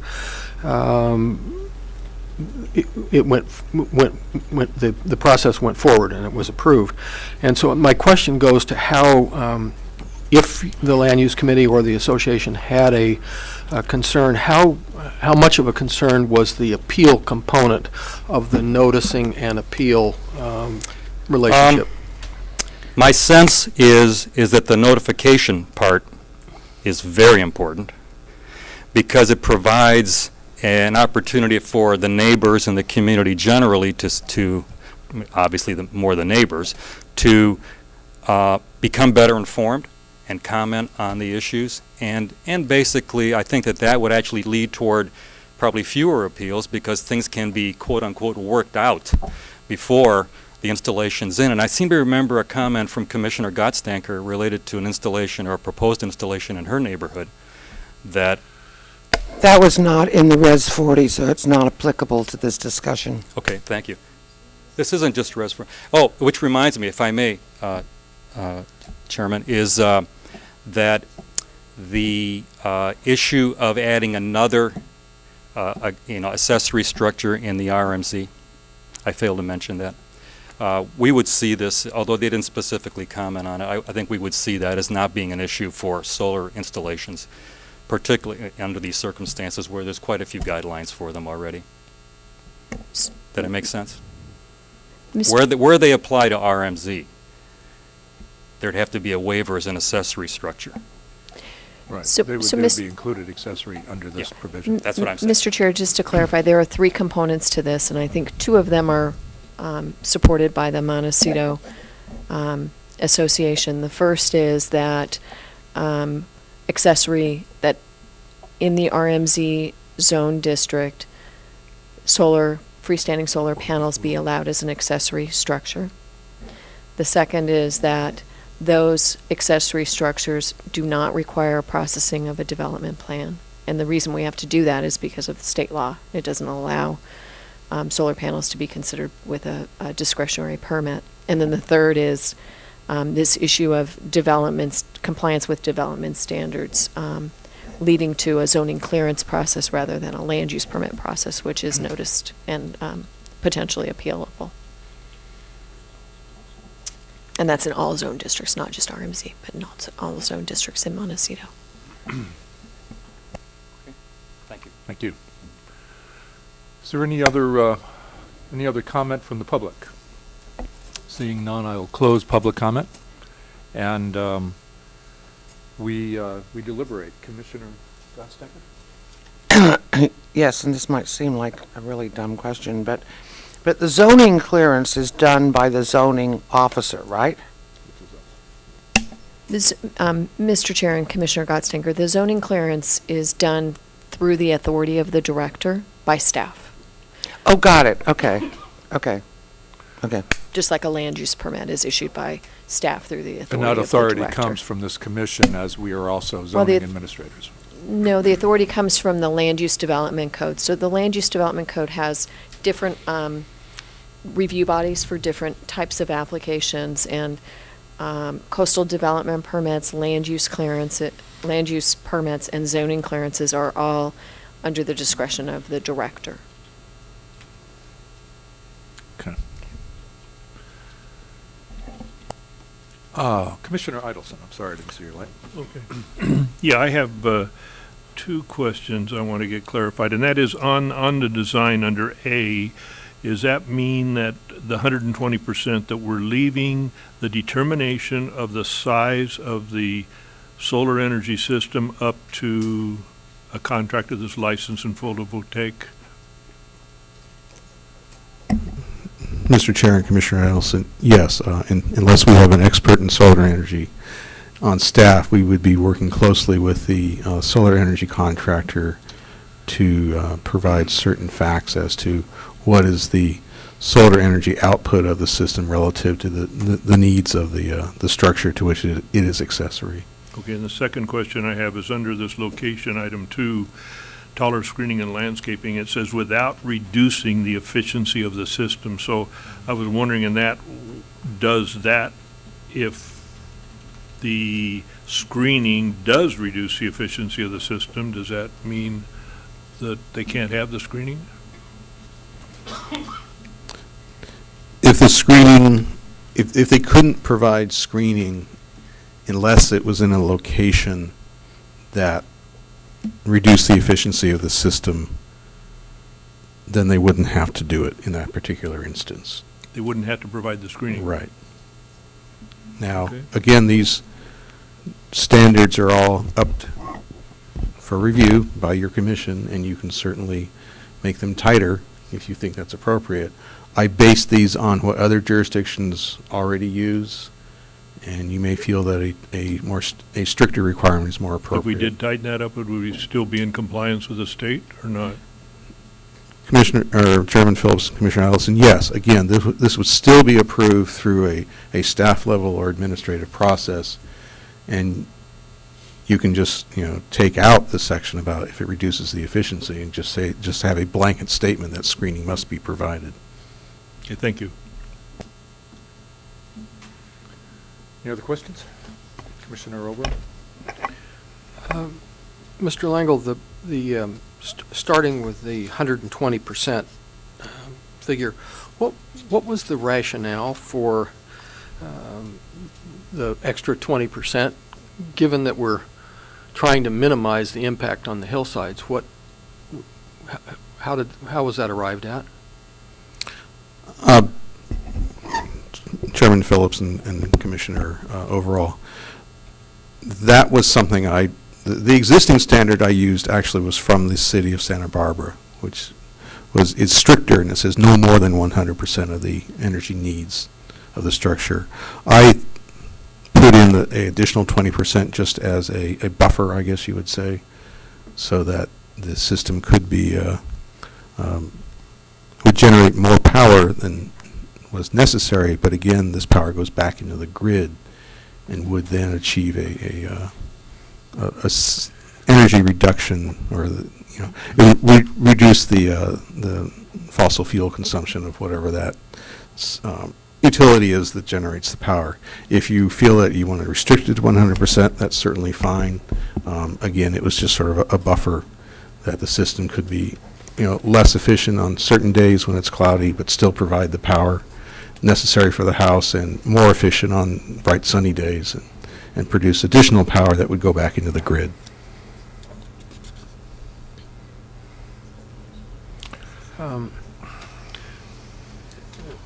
This is a comment to our commission.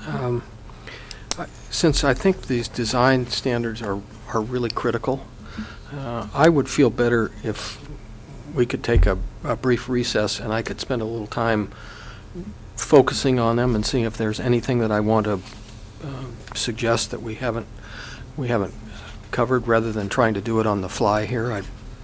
If others would be comfortable doing that, I think it's important enough that we ought to spend I'd like to spend a few more minutes on it. I do have just a general comment that struck me when I was going through the staff report, not the presentation that we had this morning, Noel, but and what struck me was there are a lot of words in here. The 150 feet as an example, and there was a requirement for it abuts, and then there was unobstructed view.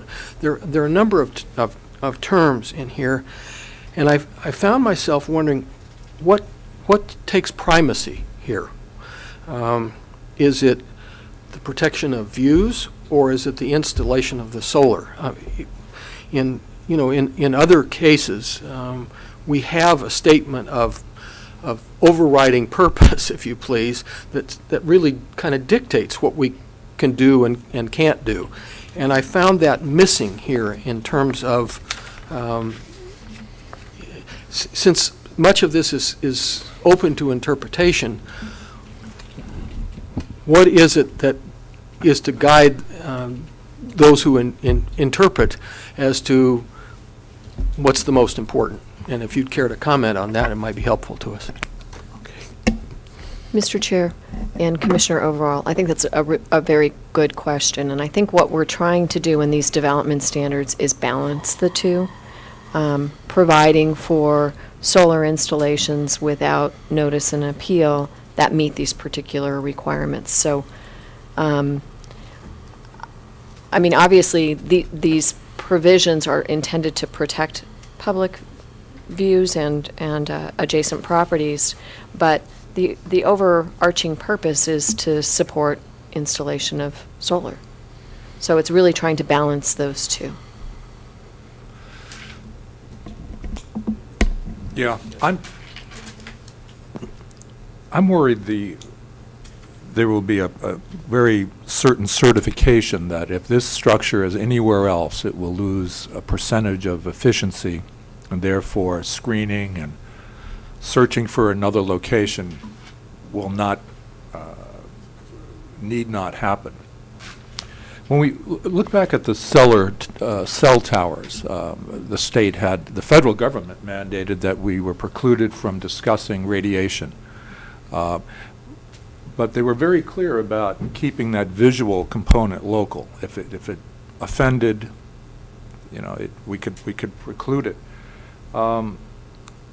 We have a good neighbor policy in the siting of homes. I think we need to have more balance. Maybe someone can only get 70% efficiency and therefore protect and maybe an entire neighborhood or view easement from the panels. Also, there will come a time soon, I'm sure, where these panels will be this big, but they'll be more expensive. And a neighbor could say, well, I like those big, cheap ones. It may be that the community will say, no, you can't have those any longer.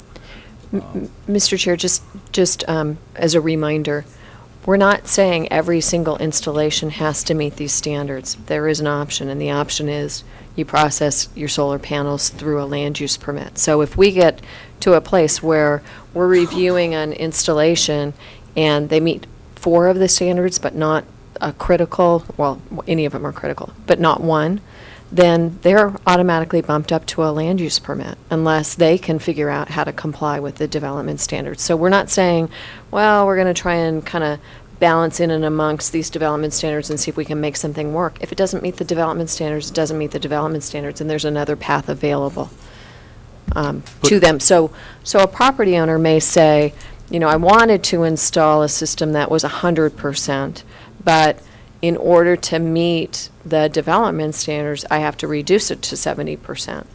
And that's fine.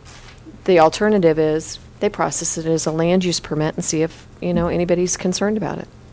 So they have an option. They can essentially choose to comply with those development standards and have a lesser process, or not and have a hardier process. But within the development standards, it could be that a neighbor is terribly impacted, and the property owner says, well, I'm sorry, I'm good. You know, this is it. Well, so what we're trying to do is And who's going to raise their hand? We're trying to craft development standards that preclude a neighbor from being terribly impacted. That's what we're attempting to do. Well, I don't see any impact language here. Do you? Visual impact language? Lowell, is there any? Visibility and location. I think visibility and location are both intended to address that, as well as size. Mr. Chair, members of the commission, really all 3 of the different, well, all the development standards that relate to either design, location, or visibility, their primary purpose is to limit the size and location of these systems to areas or designs that would not be impactive of the neighbors. Again, the idea is that if you comply with these systems, with these development standards, they are then, they won't be adversely affecting a neighbor. But again, these, you know, it's at your discretion as to how tight you want to make these standards, or agree with the scheme at all in regards to zoning clearance. When we had this before us a few months ago, I asked a solar panel company representative what his concern is in putting these up, and it's maximum efficiency, period. Once they dig into that recommendation, who is going to say, nah, let's look at it over here. This is impacting neighbors too much. Who's going to do that? Well, Mr. Chair, I think what we would do is we would say, if you want it in that location, you're going through a land use permit process, and that means your neighbors are going to be noticed, and it can be appealed.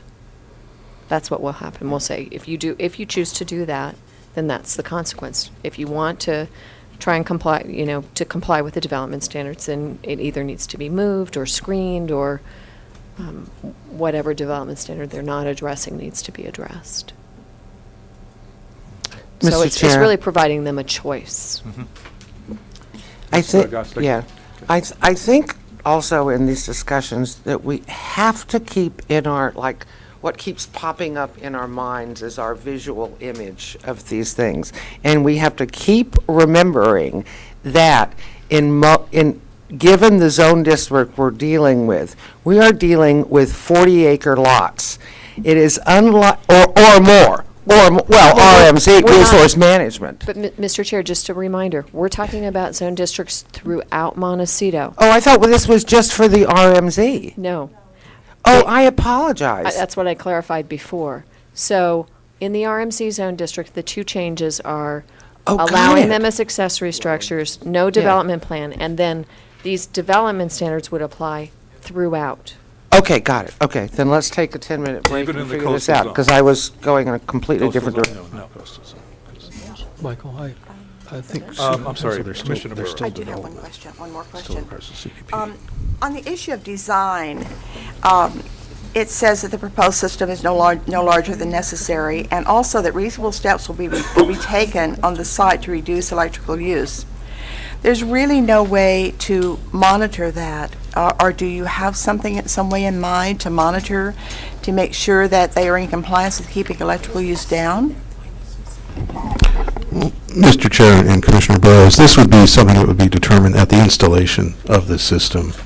You can, based on the size of the house, you can more or less determine what the typical energy usage is, and then design a system that has sufficient solar arrays to provide whatever percentage of electrical demand that that house is.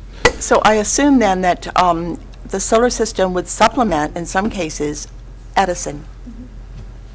And In most cases, I would guess. No one would give up Edison and depend on their solar. Chair Phillips and Commissioner Burrows, there are some situations where, there are certain people that are off the grid, so to speak, and all they depend on, not necessarily within Montecito, but other areas of California and throughout the United States, there is no utility, and they depend solely on solar energy for electrical generation. And now many of those situations do have battery storage capabilities, so that, at night or when the sun's not, bright in the sky, they're relying on energy that they have previously converted and stored. But in many situations, on a bright sunny day or even a somewhat cloudy day, these solar installations can provide whatever power that your house is demanding. Again, when it's generating power, so during the day. At night, of course, you'd then be back on the grid and taking power from Edison, again, unless you had some sort of a battery storage capability. Commissioner Overall. Just for the, I did a rough calculation just for the commission's input to you. I was using Noel's design, Mr. Langel's design information, and I just ran a calculation on how big this array would be for my house. And I don't know how that applies to others, but it does run pool equipment in addition, and it would require about 100 linear feet of panel with the 6-foot height limitation. The example that you have in here at 300, I mean that's 50. So I think Ms. Black. Mr. Chair, I don't want the commission to leave with the impression that, as we break, that only one panel can be permitted to meet that 6-foot height. Because remember, these things are angled. And then the other point I would make is, this is one option for providing solar. A lot of people do not find this option to either work on their property because their property is too small, or they'd rather have roof-mounted systems. So there are other options available. So I don't think we should jump to an assumption that everybody's going to only use the ground-mounted for sure system. But in this example, if you were to be able to get only one row in a particular area, it would take 50 linear feet to accomplish it. That's all. If there's no objection, I'd like to open public comment up for an additional comment. Is there any objection to that? Okay. We did. I opened it up, closed it up. Thank you, Mr. Chair. Commissioners, I was hoping that I could kind of help you move this along and think about what it is that you need to do. I mean, I think you have some decision points on whether or not to allow ground-mounted freestanding solar in resource management with a land use permit and not a development plan requirement. So that's the first thing, and I think you heard we don't have big concerns about that. The second is, do you want to shift the permit requirement for freestanding solar from land use clearance from a land use permit to zoning clearance? And you don't get into this design, these details about siting criteria unless you've made the decision that you do want to shift from land use permit to zoning clearance. And the thing that I think would be helpful for you to hear, and I'd be interested too, is what's really the difference that, the average homeowner that walks in on the street to get a permit, what's the difference that they would experience between those two requirements, land use permit versus zoning clearance? Because I would think a land use permit should be able to be reviewed and approved within, you've got a 10-day notice period from the date of approval, but that's the only thing that would be in addition to the zoning clearance review time. So that would be, I think, something helpful for you to hear. Thank you. And I will close public comment. Mr. Chair, just to address that thought, what we've heard in a number of instances, not just for solar panels, is that people who may want to pursue a permit don't necessarily pursue permits when they are subject to an appeal process. They just don't feel like that potentially lengthy process is worth the risk. So that's really what we're trying to eliminate, if we can find an appropriate way to eliminate that, is to eliminate that uncertainty in the process to encourage people to do solar panels. And it is a balancing act, and we are certainly interested in knowing if this is something you can continue to want to talk about, and if there are development standard changes that would make you feel like this was a more appropriate approach. There's been an interest expressed in, I guess, getting a recess here and working on the development standards. How would can we move on and come back, or is it better to keep in order here? Well, Mr. Chair, if you're going to take a recess, I mean, if you want some opportunity for commissioners to think about these development standards, this probably doesn't help you to continue to have hearing items, because then you're engaged in those hearing items. So Yeah. If you want to take a break and come back at 12:30 or 1, that's fine. I'll give you some time to think about it. We have one other item. We do have a meeting in this room at 4, which I optimistically scheduled, and hopefully that won't be a problem. Well, commissioners, this group works pretty quickly. I don't think we need an hour, but I would guess we'd need 20 minutes, wouldn't we? Is that enough? Well, then, To take a look at development standards, see if we want to propose changes therefore. That was just my feeling. All right. maybe, or perhaps, Mr. Chair, you want to take a straw vote amongst the commissioners and see if you're even willing to consider a development standard approach, because there's no sense y'all going off and deciding on changes to development standards if that's not even where you want to go. So I think that's a good suggestion. How difficult would it be to change a development standard down the road? We'd go through this process of an ordinance amendment. So It's it an ordinance amendment. Requires a hearing before your Planning Commission and the Board of Supervisors. What's the sense of the commission?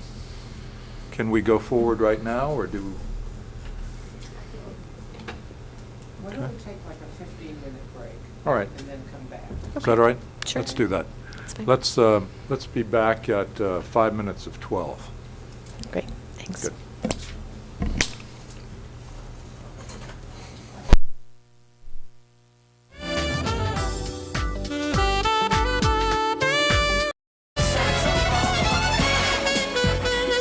Freestanding solar energy system permit requirement recommendation from staff, and we took a 15-minute break to look at design standards, and it's to us to discuss and comment on.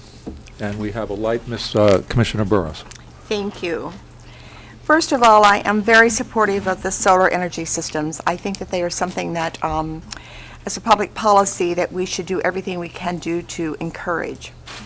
My concern is public notice. My understanding is that if we keep this as it is now, that a land use permit is required for each solar system. How much additional time would be required if we should choose not to move this to an administrative hearing, in terms of government efficiency and that kind of thing? How much additional cost and time is involved if we decide to stay land use permit, the permit system? Mr. Chair and Commissioner Burrows, the difference in the two processes is in the approval process and the potential appeal process. So At a minimum, 10 days would be added, and the cost of public notice would be added to the zoning clearance process to bring it up to the land use permit process. That's the minimum. The maximum would be the amount of time that's necessary to process any appeals that may be filed.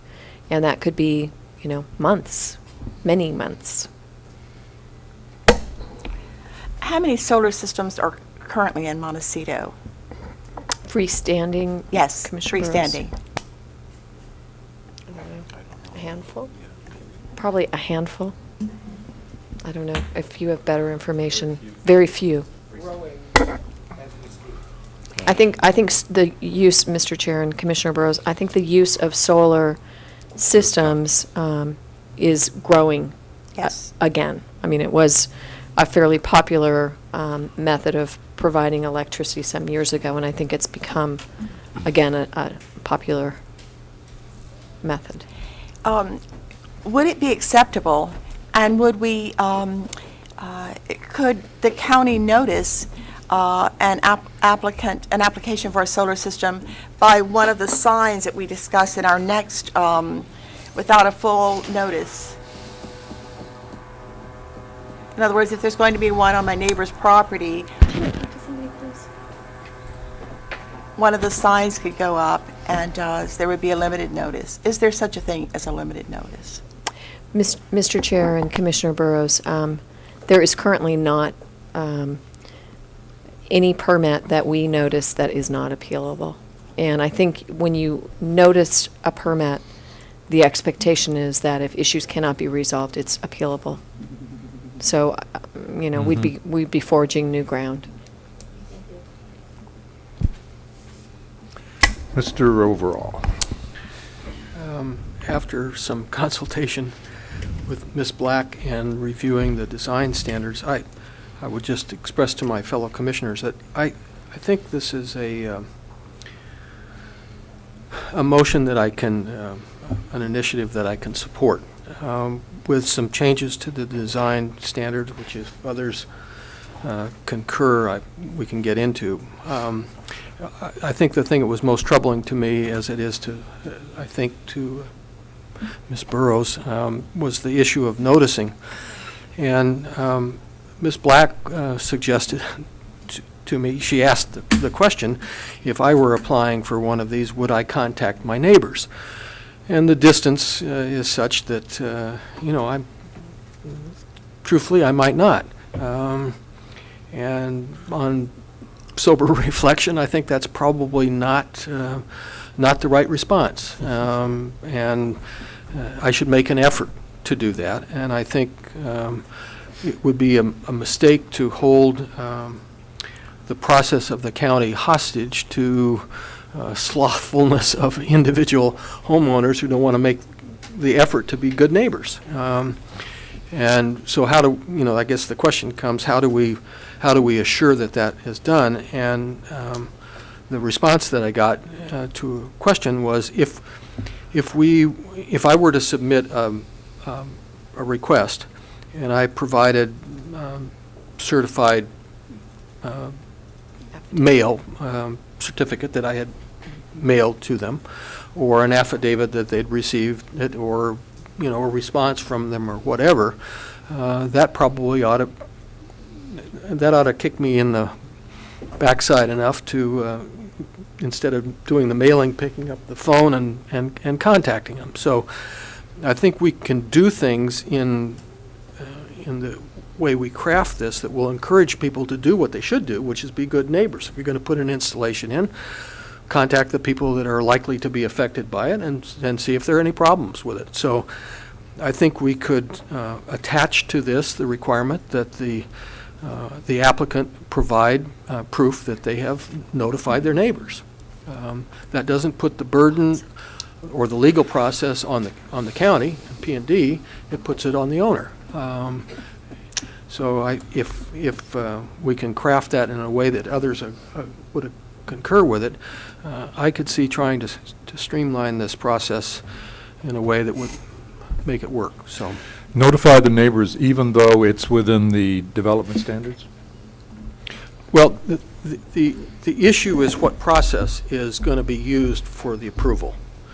It's either land use, in which case the county does the notification, or it's zoning clearance, in which case the county doesn't do the noticing, and I'm saying put the burden on the owner. In the case of the zoning clearance, then the design standards come into play.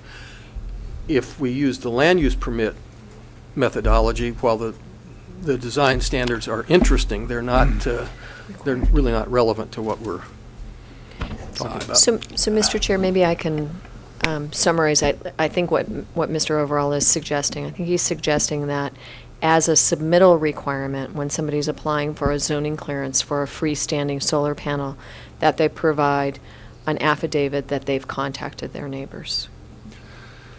And then at least the neighbors have an opportunity to express their concerns to the property owner and to follow the permit, I guess. But the appeal process would not be available. I just wonder what, if the property owner describes the process improperly, your phone's going to be ringing off the hook. There's creating an expectation of appeal and being in the process. But it's problematic. We don't know impact until we're sometimes on someone else's property and we say, gee, you can see that. That I didn't think you could. I don't know. Maybe if we had a letter and it was a uniform letter that was used or something, but I don't know how that would work. Maybe.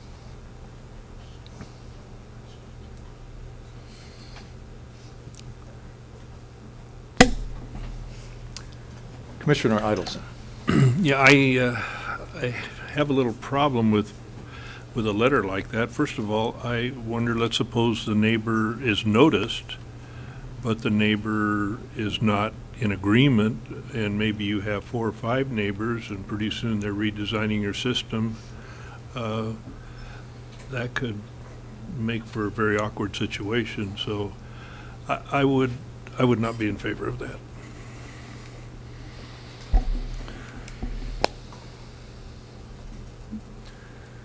Any other discussion?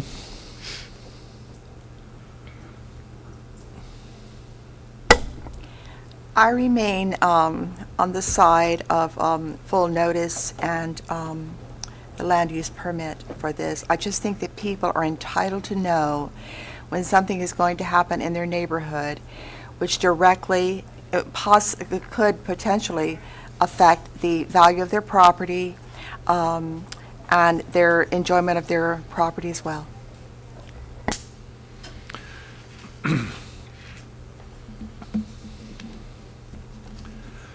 Do we have any motions to be made? Mr. Chair, as you're seeking a motion, I think it would be helpful if all 3 aspects were addressed. RMZ, accessory structures, RMZ, shift from a development plan, and then the development standards approach. Do you want 3 different votes on that, or? That's up to your commission. If you think you have concurrence on several of them and not on one, it might be helpful just so the Board of Supervisors knows where the commission's coming from. Is there any objection to having a solar panel as an accessory structure in the RMZ zone? So moved. No. No, there is no objection? Okay. No objection. That'll be a motion, then, fine. So we're past that hurdle? Well, Mr. Chair, I do think you need to take a motion. If you want to do a straw vote to see if you want to have one motion or several motions, that's fine, but I think we do need a formal motion eventually. So it sounds like that one, there's concurrence that, and the second one would be shifting or eliminating the development plan requirement in the RMZ for a solar panel. And so you may want to just poll the commissioners. Is there anybody who's opposed to that?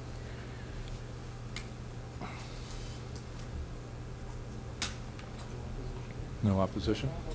Okay, so Mr. Chair, maybe what you want to do at this point is take a motion on those 2 items and then do a separate motion on the development standard issue, Okay. which I think may So we're looking engender more for a discussion. motion to permit solar panels as accessory structures in the RMZ zone. And then secondarily, we are waiving the requirement of a development plan for solar panels everywhere or in RMZ? RMZ. In RMZ. So moved. Moved and second. All in favor? All opposed? So it's unanimous. Unanimous. Okay. Now I think we should move on to the stickiest, the last one, the stickier Mhm. issue of development standards and supporting a zoning clearance. I think we should support this. I don't like taking notice and appeal rights away. I really don't. But I don't know how to fashion a notice that says, you're not going to have much to say here, but, we want to tell you about it anyway. I don't know how you do that. And I'm not sure we want to see the result either. I think with notice comes an assumption that there's a remedy available should I pursue it. And if there really isn't going to be one, then let's not do it. I worry about the development standards being met, and who's going to raise their hand to say, this could have been 1 foot and it's 6. No one. There won't be anyone to do it. The staff. Yeah, that's the staff. The person who is this planner on this issue, when the application is made, actually has to sit down, as they do with any project that comes before P&D, and sit there and go, okay, does this meet this? Does this meet this? Does this meet this? Does this meet this? So if, and then as staff is instructed is, if they cannot meet these development standards, it immediately kicks into a land use permit in which the notice would then be made. Right. Nothing's on the ground, nothing's been built, then we open the whole thing up so it really, I think as Commissioner Overall, it rests in how strong are these development standards that staff has to take that application and match it up. That's where we're at right now. I think that's, because if they can't meet the development standards and we get to say how strong those are, then immediately it gets noticed as a land use development permit.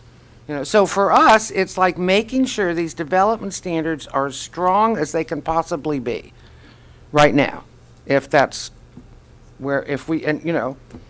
really think about creatively, okay, well, is this going to work? Is this going to work? Whoa, is this one that's going to kick it in?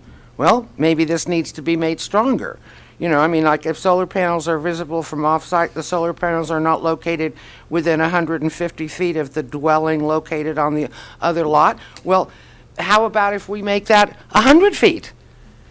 We make that tighter so that then that would immediately kick it into the, into the notification. That's just an example that comes to mind, that if we tighten these up so that we're clear that it's going to kick into the land use and notification, that's our job as planners, as the, discretionary planners here, So, I thought that's what we went away and did, was to go ahead and look at these, So it'll take the planner to raise his or her hand and say, we're in land use here. Yeah. All right. Yeah, that's the way it's written. Michael, it seems to me we need a straw vote on whether we're sticking with the land use approach or whether we're willing to consider the zoning clearance.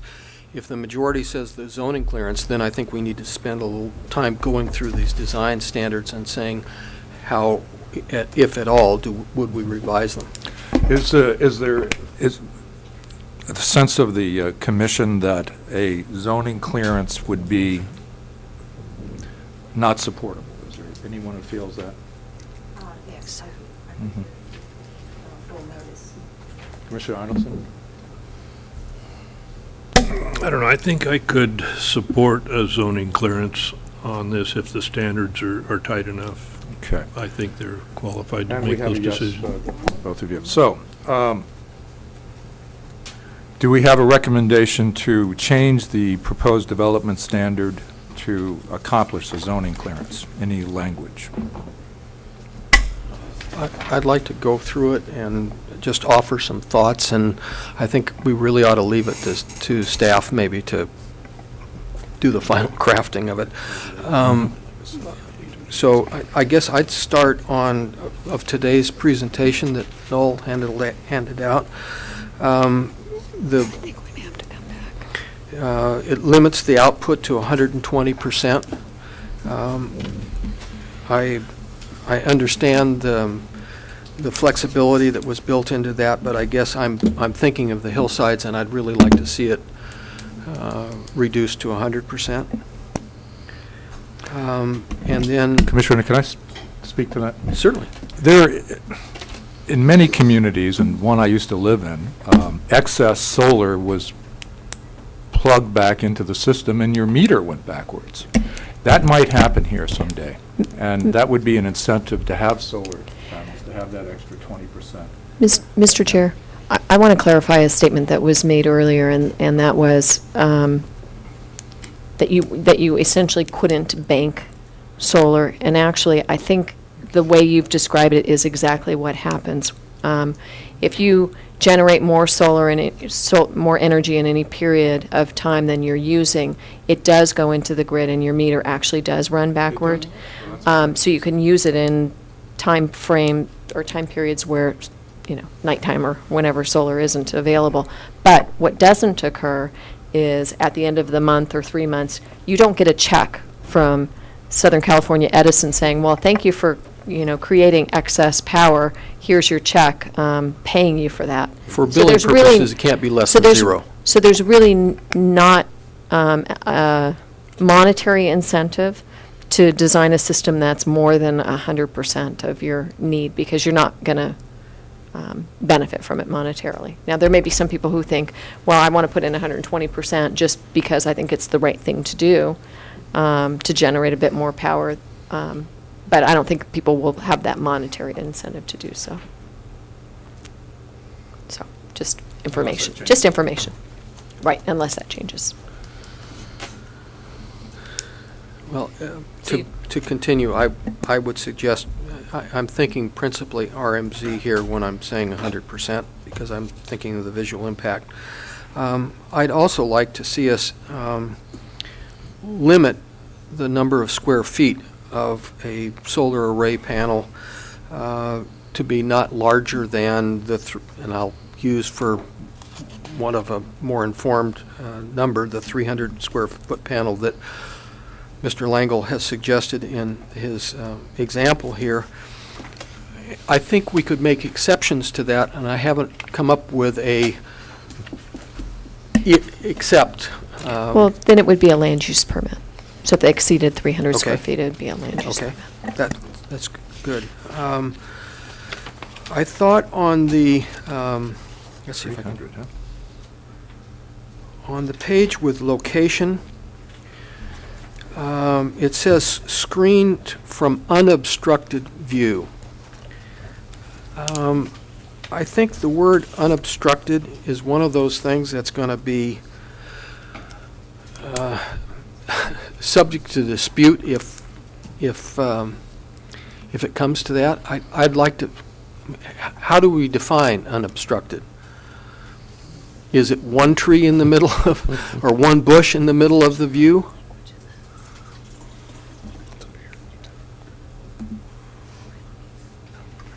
Unobstructed view. Mr. Langle, do you understand my concern? I don't. You're on the right. It says, the development standard that that Commissioner Overall is referring to is, yes, 2B1. There are appropriate facades, walls, fences, or landscaping that screen the solar panels and supporting framework from unobstructed view. The idea here is that there is something in between the two that may not render the solar panels invisible, but does break it up to some degree such that you don't just see the system itself and nothing else. Again, if you wanted to make this ironclad, we could write language basically to say that it's just not visible, and that would take care of that. Okay. Give me a minute, because we're reading from two different documents here. I think the language is the same. Yeah. Unobstructed view, yeah. But I don't think it means unobstructed view from anywhere. That's what I'm trying to figure out. Visible off.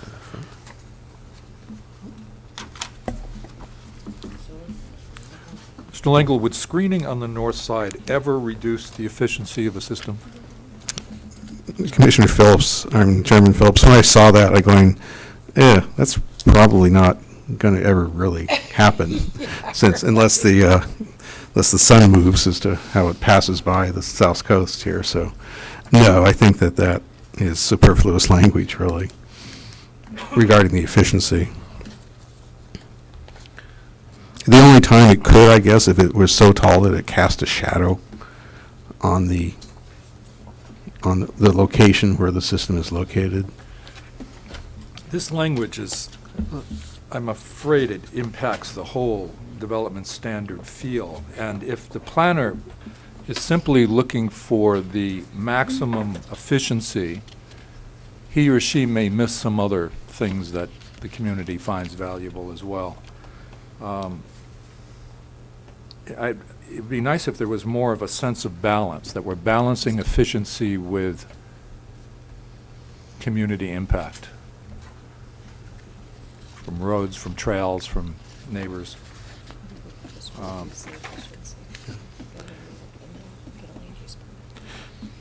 Unless that's the wrong road to go. Do we want a perfectly efficient system at any cost, or? Mr. Chair, I think you could just eliminate without reducing the efficiency of the system, and then if somebody feels Good. like that screening That's really good. I'd like to- minimally, or, Yes. impacts it, then That then they'll do a land use permit. was going to be my comment. Thank you.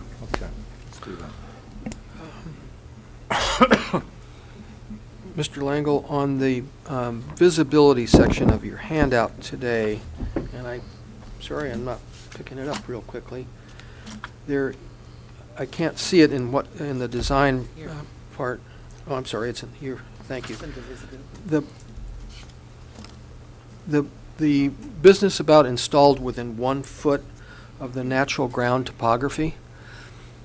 I think we all read that, and I was confused by it. I didn't realize that the total height could not exceed 1 foot. I thought the bottom of it had to be within 1 foot. I don't know how you can write that to make it clearer, but I think it's subject to misinterpretation by others, and so maybe if we could clarify that language. I don't know. So the total height. And then on the 3B, you have located so that they are not readily visible. And I think you have in your handout that you gave us today, you had a description of an object is considered to be substantially visible if. And I thought that was a really good clarification, and it seems to me that it ought to be, or some form of that ought to be included, because. I'm sorry, Mr. Chair and Commissioner Overall, that was a minor revision that I did make, and I may not have delineated that enough during the presentation, but the idea was to reduce readily visible with substantially visible, and then include the definition of what that meant. That Okay. I did read during the presentation. Okay, good, thank you. Let's see if there was anything else. So, And then I think. Mr. Langle, what you're saying is that you're going to include in the final approval document, an object is considered to be substantially visible if it stands out? Is that the definition that you're including in there? The inclusion would be that that the system is considered to be substantially visible if it stands out as a conspicuous feature of the landscape when viewed with the naked eye. Oh, yeah, that's what I was referring to. Right. Okay, great. So that's your thing is that that's now going to be included as part of the visibility section? That's correct. Thank you. Then I have two last comments. On the location 2B, you have, the solar panels are not located within 150 feet of the dwelling located on the adjacent property. That seems fine for everything except the RMZ. In the RMZ, when you've got a 40-acre or a 100-acre parcel, I don't know how we write two different design requirements, but 150 feet when you've got that much land just seems to me to be running the risk of being too close. Mr. Chair, maybe, I understand the issue. I think there would be a concern, and I'm not sure it's efficient to do this anyway, but there would be a concern if on a 40-acre parcel, your house, the house on the property was over here, and you were putting the panels over here, 150 feet away from a neighbor. So it's almost as if you wanted to be proximate to the other development on the property.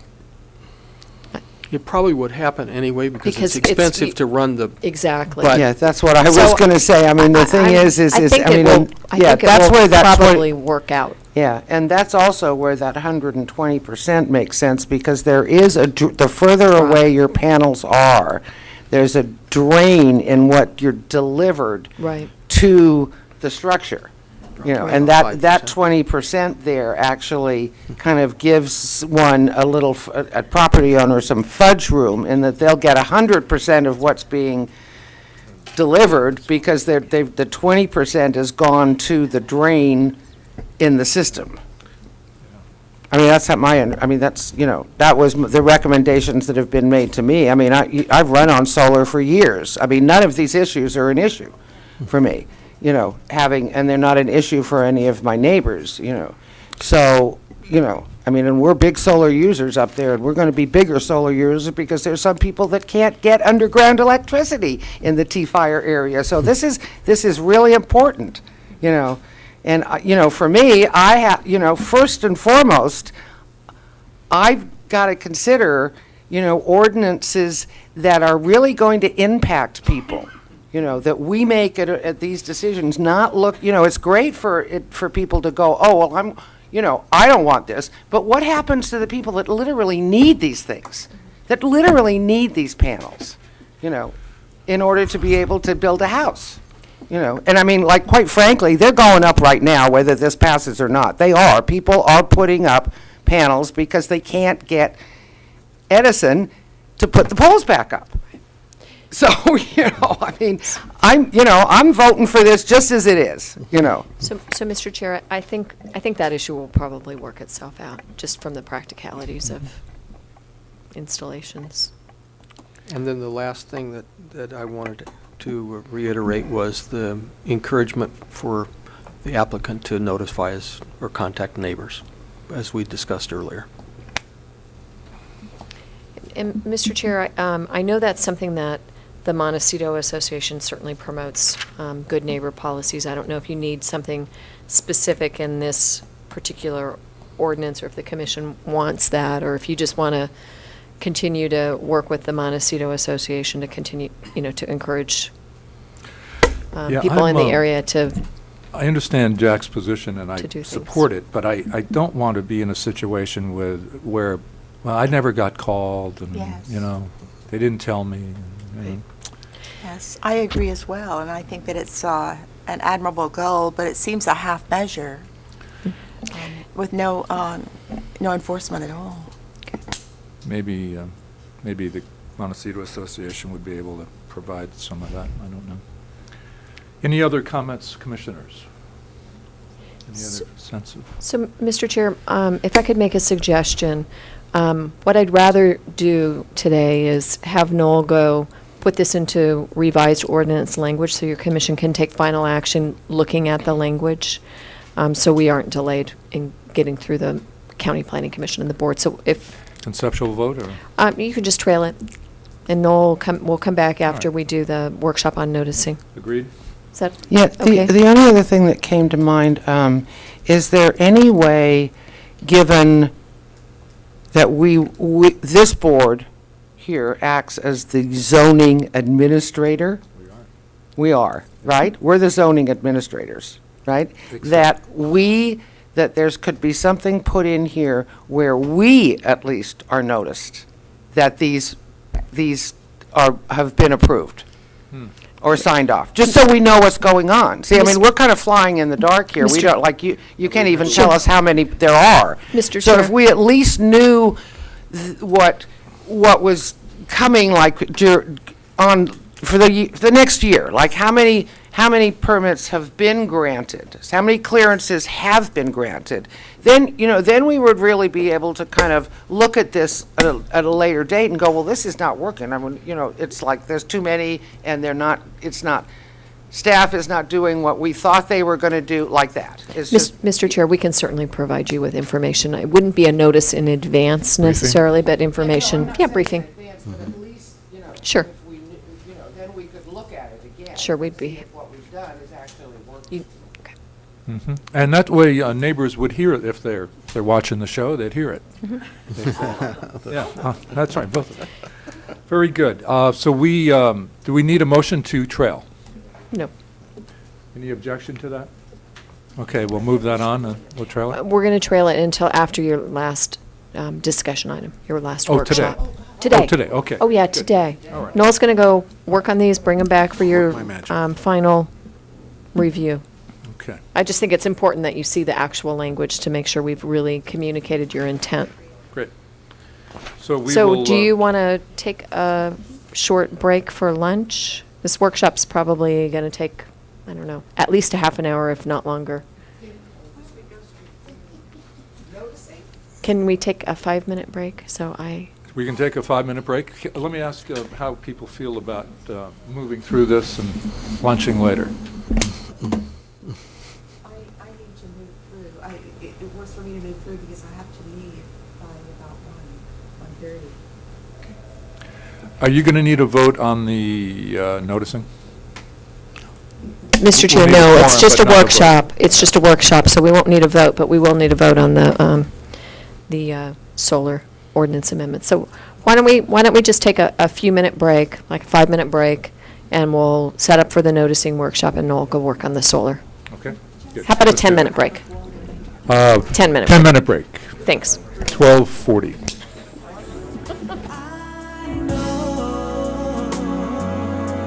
And it's a workshop on proposed revisions to public notice relating to land use permits and discretionary projects. Products.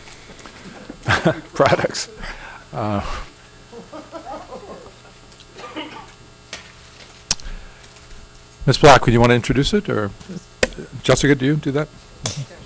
Thank you, Mr. Chair. The Montecito Planning Commission will participate in a workshop to review and give direction to the Planning and Development Department on proposed revisions to the public noticing procedures and requirements. Mr. Chair and members of the commission, this is a workshop, and so what we're looking for from your commission is just input into potential amendments that we would make to zoning ordinances following your comments. We are also going to the County Planning Commission next week on this item as well, so we're really gathering information, but I think we've come some distance in our recommendations to your commission or suggestions to your commissions, and we just want to make sure that both commissions are concurring with the direction we're moving or proposing to move in, and then we'll actually come back with ordinance language, hopefully next month, to move forward with these changes.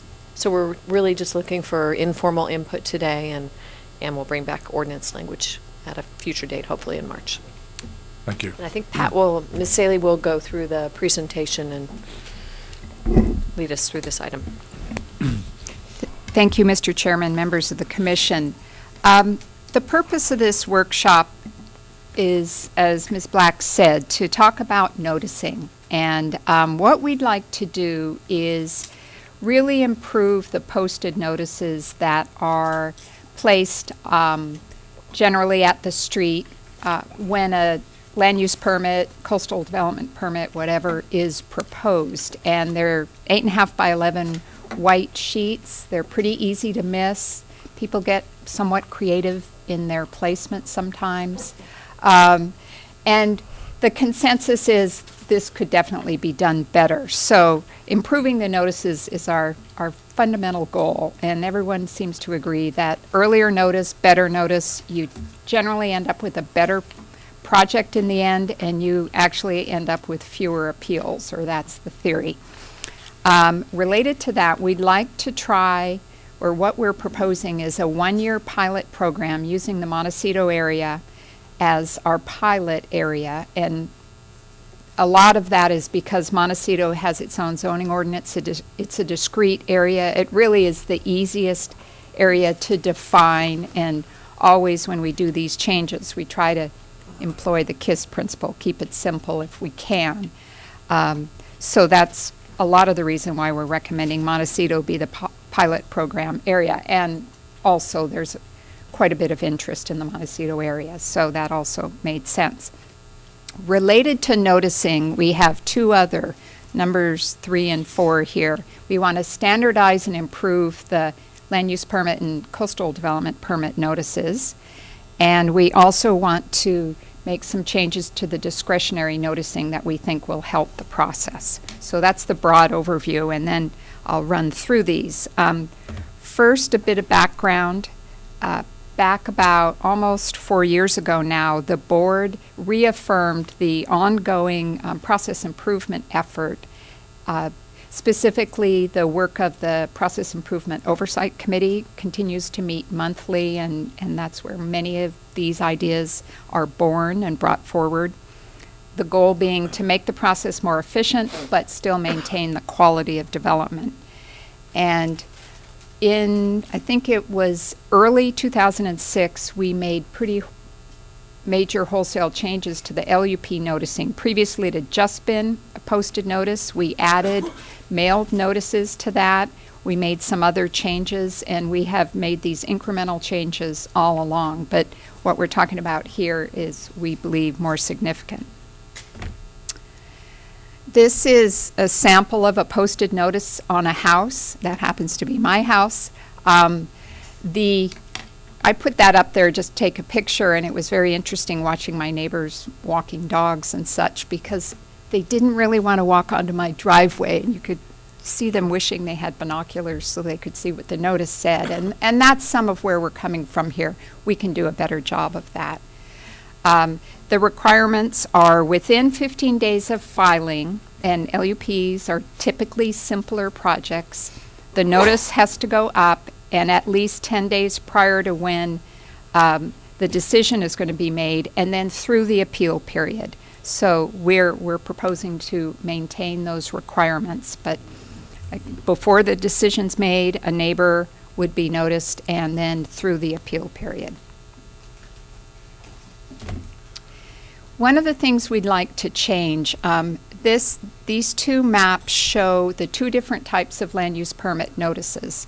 One on the left is what we call adjacent, and we use that for like one-story single-family additions, the simpler projects that rarely, if ever, get appealed.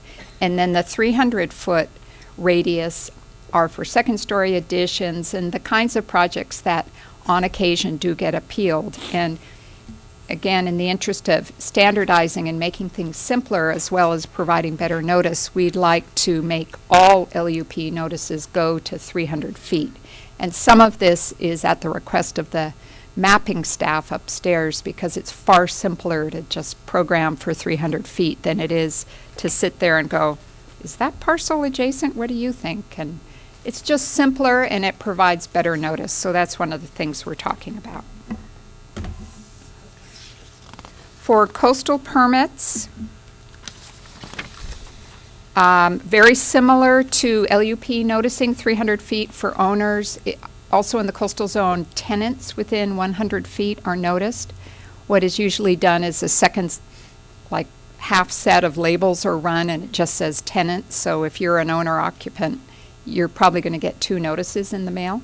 That's what the Coastal Commission wants, so that is what is done. Right now, in terms of the Montecito BAR, concept reviews are noticed, and that's important to the whole process, people believe.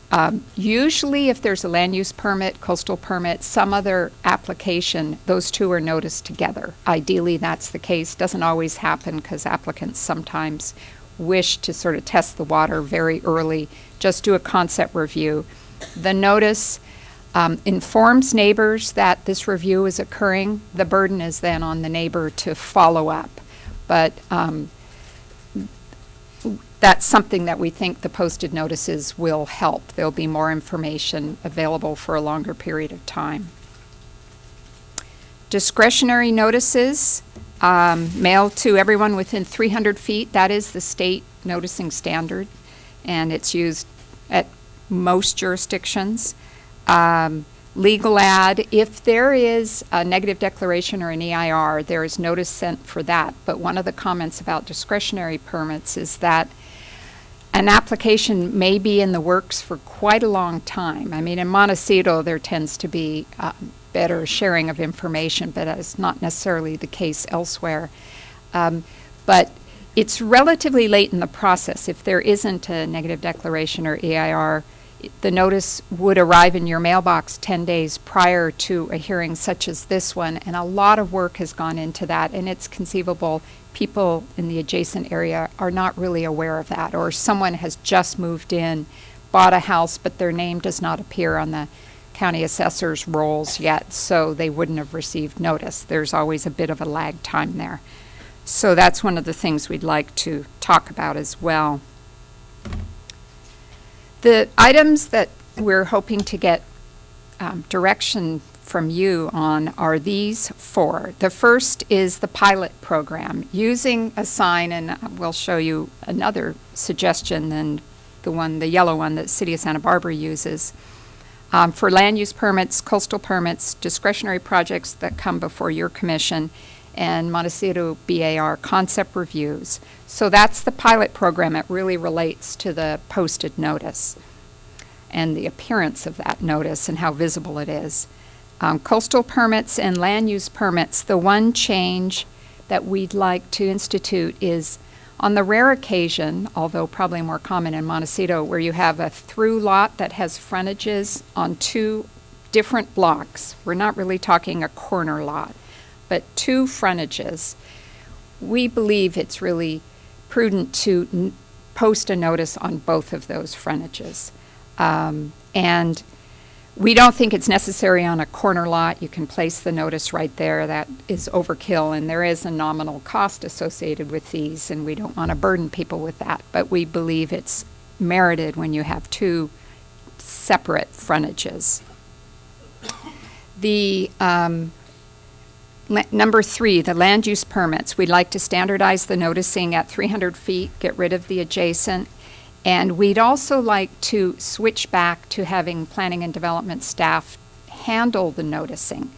3 years ago, when we instituted these changes, we thought in the interest of not burdening planning and development staff, let's have the applicants, stuff the notices. They county-produced notices, stuff the envelopes, send them, and then they sign an affidavit that they did it correctly. And for a variety of reasons, we believe it's better if planning and development staff does that. It's more efficient. Most applicants think, yes, that's fine. We'd like you to do it. There's some responsibility there. It doesn't equate to a lot of staff time. It doesn't equate to a lot of cost, and it's just a more efficient system. And then on discretionary applications, in addition to considering a different posted notice, we'd like to send a notice to adjacent neighbors, and this is a mailed notice. We're not proposing a posted notice at that point. But when an application is filed and found to be complete, and that's usually an iterative process until all the information necessary is submitted and found to be adequate for analysis, we'd like at that point to send a notice to adjacent neighbors because it's early in the process. And if there are neighborhood concerns, that's the time to find out about them. And on the Oversight Committee, we have several people who serve as applicants and permit expediters, and they're all in support of this because they recognize finding out what the issues are early is only to their benefit. This is the City of Santa Barbara's sign. Actually, the one on the screen is the updated sign. It does not have the sleeve that you see on the one leaning against the podium. The sleeve was, an experiment, and I think the city has concluded it didn't work that well. One of the reasons for the sleeve is there are various, architectural review, planning commission, building permit, and the idea was that the different notices would be placed in there, and I know we've all seen signs like that without a white piece of paper in them. And also, if you're going all the way through like certificate of occupancy, that sign is up there for a long, long time, and it sort of dilutes the effectiveness if after a while you don't even notice the sign. So the city just recently changed the format, and this is one of the T-Fire houses, and it's more generic information, and that's kind of what we're going after too. Not that the text would have to change over time, but that it would cover the basic project and give information as to how someone can get more information. After talking to the Oversight Committee, we've played around with what the sign might look like, and this is one idea. Nobody was too in favor of using yellow or some bright neon sign. The concern was it be something a little subtler than that, yet still visible. The way it works is a basic white sign with black lettering, and this has some brown on it, is about $8 each. And even putting this brown border, we're at $10. And if we had different color text, the font were green or something, we're at $12. So it starts climbing, and I think one of our concerns is balancing visibility and cost and practicality. Our thought was the sign would be, approximately the same size as that sign. Seems to work.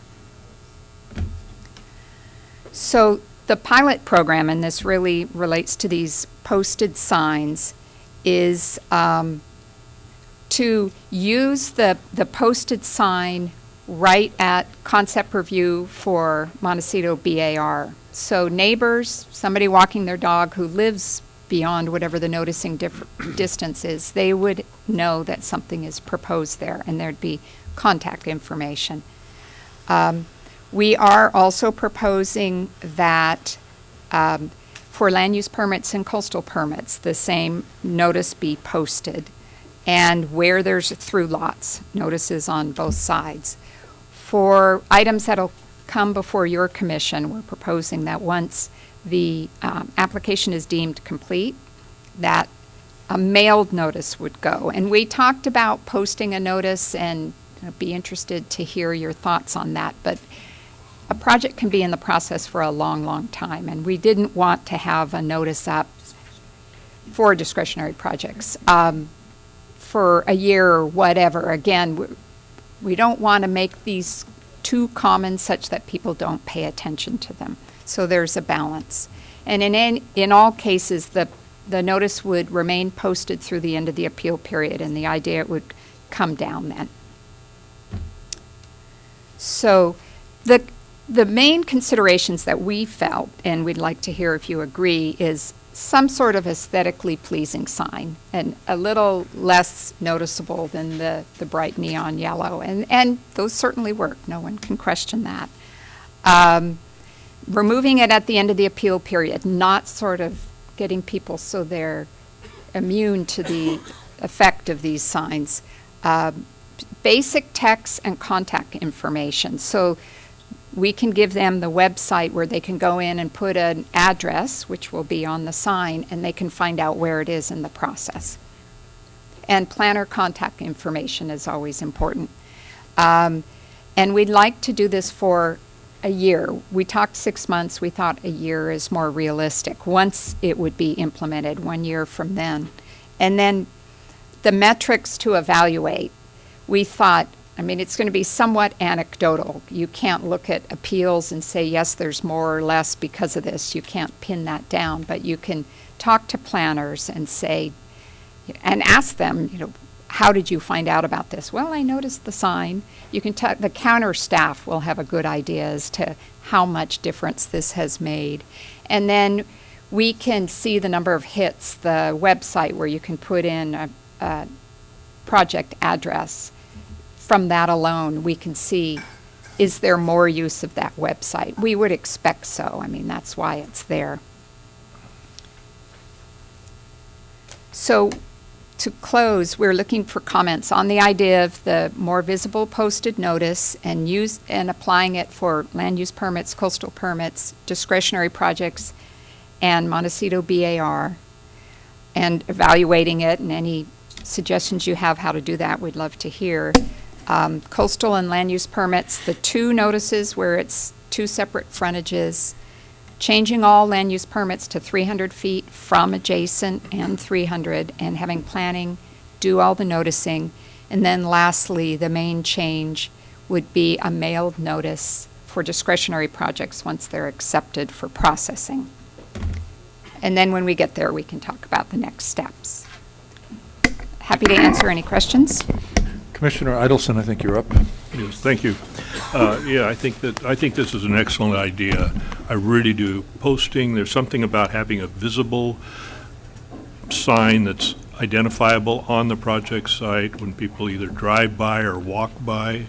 And I think it'll be very interesting to see how this pilot program works. And I too agree that a 1-year period is really essential before you can really measure it. Any shorter period, they wouldn't get used to it. It wouldn't be, people wouldn't know what it was. They'd think that's maybe a termite report or something on there. But this is good. I have a question about when, on some of these private roads or drives that were developed many years ago, and they might be a little way back in there, if you have any idea on how to deal with that, if you post it at the lot or just not worry about that? Nobody would ever see it. They wouldn't see it anyway, huh?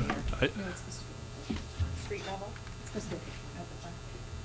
Mr. Chair and Commissioner Idelson, I think the intention is that these notices be posted so that they can be seen from either the public street that the property fronts on or the private street.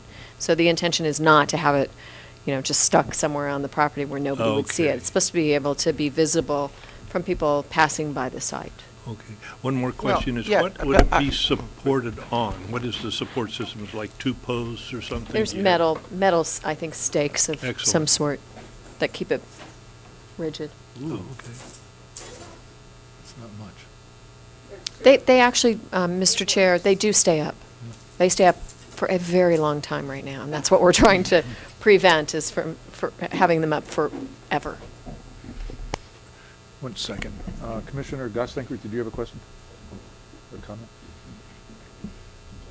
I know, I'm just trying to remember. I think the issue was private road and making sure they're visible. Yeah. So I think what Commissioner Idelson is pointing to is that in Montecito, and then certainly in my neighborhood, we've got really long private roads, and if those signs are posted on the property at the top, at the end of a private road that's a half a mile long, nobody's going to see them. Well, so, and I think that I can think of, on Hot Springs, there's several that go way back in.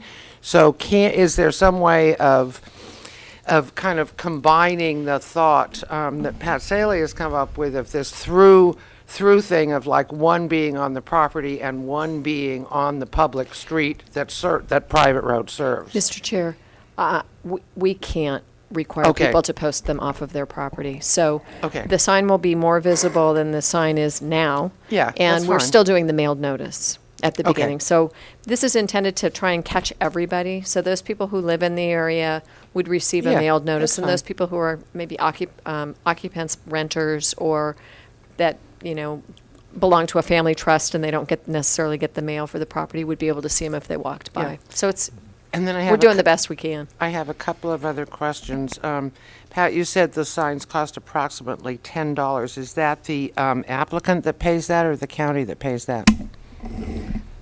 Mr. Chairman, Commissioner Gottstanker, excuse me, they, assuming they're bought in bulk, like 500, that would be the county's cost. And the city of Santa Barbara, my understanding is they charge $15 for these. So they make like $7 on them.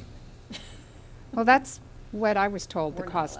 Okay, then the county would pass those costs directly on. So then it becomes it becomes an additional fee on top of whatever they're going to pay for their Right. land use permit. There's And just we- a little caveat there. Okay, We fine. will verify that that's still what the city charges. It would be good to know. Yeah, okay, so there's that, and then the only other comment that I had is, I moved my, you're talking about one color for the approximate $10, right? Yes. It doesn't have to be black and white, it could be any color as long as it's one color. $10, two colors. If it were just white with black letters, it would be about $8. As soon Oh, as got the it. Okay. brown is added, then Okay, it's I 10. would suggest that instead of using brown, you use red. The one thing about the yellow signs is they are really noticeable.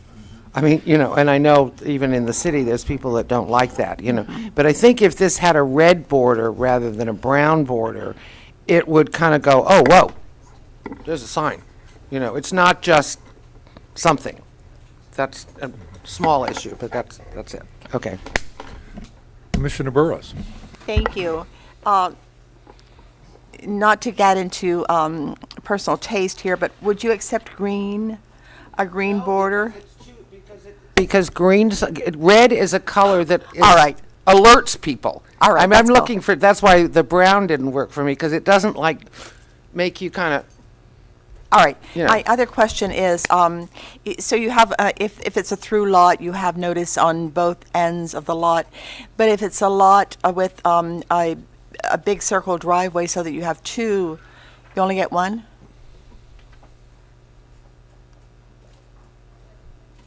Okay. I think it would be better to have two. In Montecito, there are a lot of big circle driveways.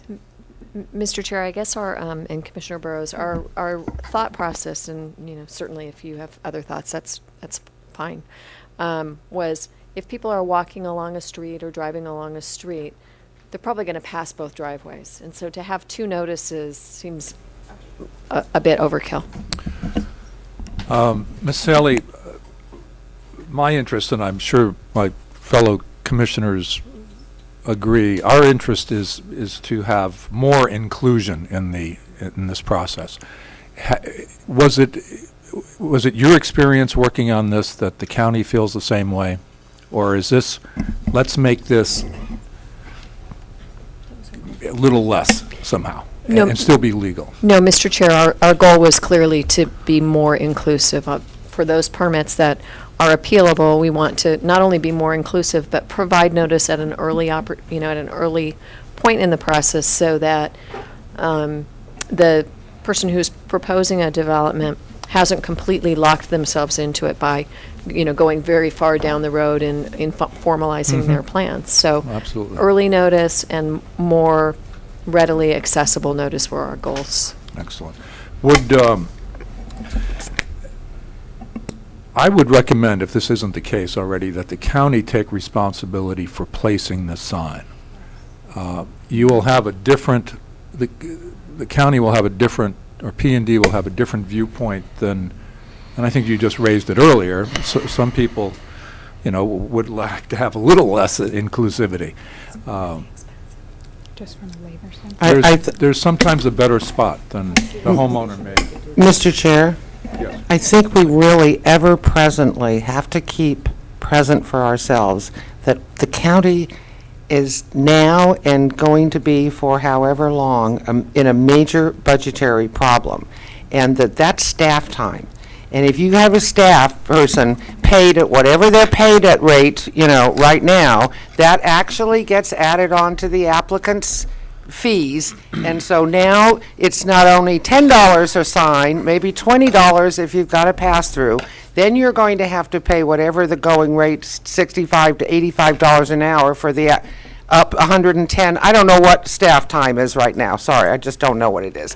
But then that gets passed on to the applicant, and all of a sudden there's a little bit of this and a little bit of that and a little bit of that that makes their fees become, maybe not for Montecito people, it's not a problem, but it certainly is a problem for the low-income people in Montecito to get an application through the system. So I would be opposed to it having staff do that. I think that's just more staff time. It's unnecessary. If people can't be responsible, then so be it. You know. Well, we can recognize that it may not be in the interest of a property owner to put this in the right spot. I understand, and maybe the Montecito Association could take on forming a committee like a neighborhood notification committee, and they could get involved in somehow making sure that the notices get put up. I don't know, you know. I mean, I will make sure that the notices get put up in my association's area. I'll take that on. And at other parts of Montecito, I think other people need to take it on. Mr. Chair, I think the way that the ordinance is written now with our little, it's interesting that 8.5 by 11 foot inch sheet is on that posted notice, because that's precisely what we post now. 8.5 by 11, white sheet of flimsy paper. And it's required that be posted in an area that's visible from the street, I think, as the way the ordinance reads it. If somebody posts a notice that's not visible by the street, from the street, they are endangering the effectiveness of their notice. So somebody could argue, hey, you didn't follow the ordinance in posting your notice, and they may have to start their notice period over. So there is incentive for people to properly notice their site. The 300 feet is a state law, I think, requirement, and we, of course, recognize that in a subdevelopment, 300 feet is going to embrace a lot of houses, and in Montecito, in some areas, maybe one. It'll always be more than one. Well, I wonder. Mr. Chair, it's 300 feet from the property boundary, so it's always going to be, several pieces of property. Unless you're completely surrounded by one property. Is the 300 feet enough, do you think? Mr. Chair, I think that's why we're proposing to do both the more visible posted notice and the 300-foot mailing, is to try and broaden the number of people that are receiving notice. Does your staff make a cut as to neighborhood compatibility? It doesn't really. Do you ever? MBAR does and we do. Well, I'm just wondering if we could identify neighborhoods that are impacted. Well, I think sometimes staff does that exercise when it's necessary to sit down and actually come up with those figures. We've seen those,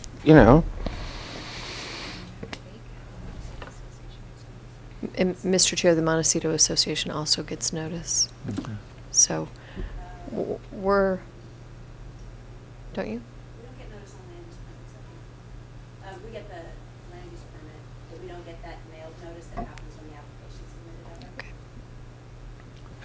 I'd like to, there's an expression of interest to testify. Sure. I can open public comment and we get back to ours. This is just a workshop, so you can take public comment Okay, anytime anytime. you choose. Bill, would you like to address us? And then I'll get you, Jack.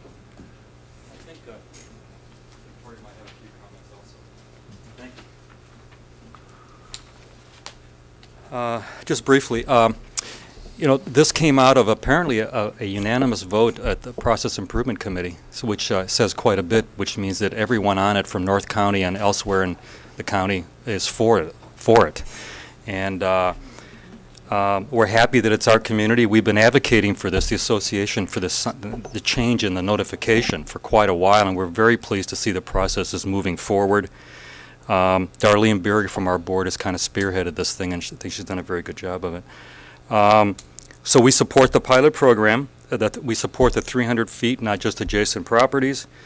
We particularly support the county mailed notices, because with all due respect to the applicant, I think just the fact that they're responsible for doing it puts questions in people's minds about their diligence. My apologies to them for that, saying that. And question would be, and we had a discussion with staff about this, is The sign is made of basically a corrugated plastic that is waterproof, which is a great idea because the old 8.5 by 11s, once they got wet and the wind blew, they were all over the neighborhood. And the question would be, and they were going to investigate the possibility of the sign being recyclable in the sense that you could remove with a light solvent or whatever, remove the writing on it and use the sign over and over again. Because both in terms of cost and the fact that it's a non-recyclable material, I think that might be a good idea if it's workable to do that.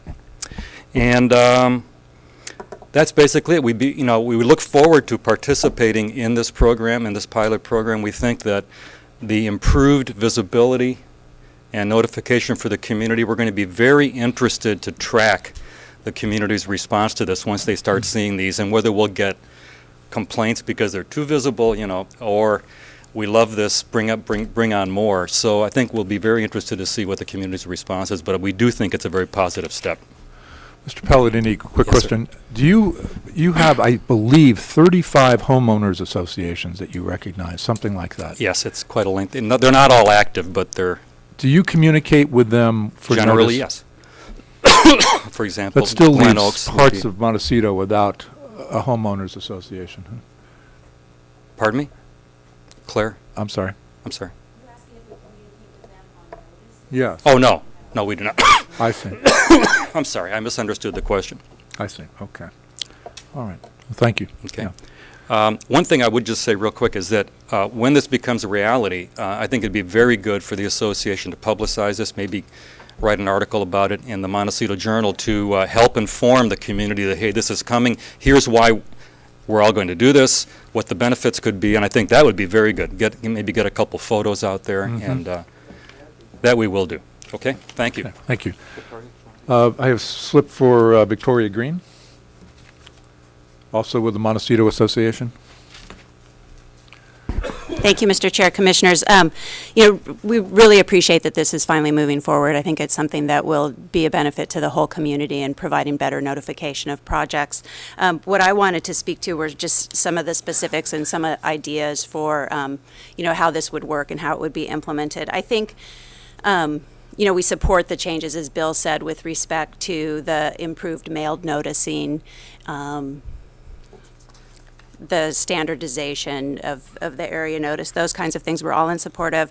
I think looking at what's proposed on the ministerial projects, so the new homes, the additions to existing homes, those projects that don't come before you, I think in terms of the term that the sign would be posted, what's proposed in here is appropriate.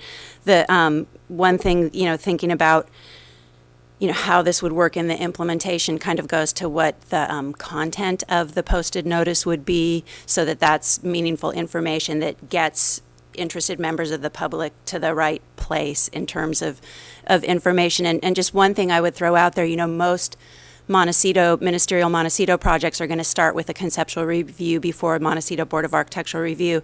So that would be the first point, that the sign would go up. Unfortunately, there won't be a case planner at that point in time. So who's the contact, and how are people, and then once that sign goes up, it's up, will information get added to it over time? Once a planner is assigned on a land use permit, is that going to be added to the sign so someone has a clearer avenue of contact? So I think those are things that we should be thinking about, trying to make as useful and meaningful, was that mine? It was Was the the sign? As possible. It was insulted. The yellow sign, the scourge of the yellow sign. So we need to print Tony Span's name on there. Yeah. Well, I think you would appreciate that, but. Yeah, and Good point, though. Good And the point. link to the project status updates, for a lot of people, I don't think that information is particularly meaningful or useful. So thinking of ways to make these notices worthwhile, because the whole purpose is to give people who are interested the opportunity to participate and become informed about a project. Exactly. So, I wanted to speak a little bit more about the discretionary projects, the projects that are going to come before your Planning Commission. And I think on those projects that are fairly minor in nature, say a conditional use permit for an overheight wall, what's proposed under this is that there would be a mailed notice at the time the application's found complete. I think that's a great improvement. There wouldn't be any posted notice until 10 days prior to your hearing. So, that may be fine for that type of project, something for you to think about. Maybe you want that sign to post at the time the application's found complete. That would be another way to do it. Then you have the larger projects that come before you, the Miramars, say just even, the redevelopment of the pharmacy corner in the Upper Village. Project like that, under what's proposed, would be subject to the same notice. So notice at the time of application completeness, the regular mailed notice, any mailed notice that would happen around an environmental document, and then posted notice under this proposal 10 days prior to your planning commission hearing. I think we could do better than that. What I would suggest, if you don't want to start posting, if you don't want the signs to be in place for a long time, and you don't want to post at the time, say, of application completeness, that at least you post at the time a draft environmental document's available. Okay, I didn't get that from the materials.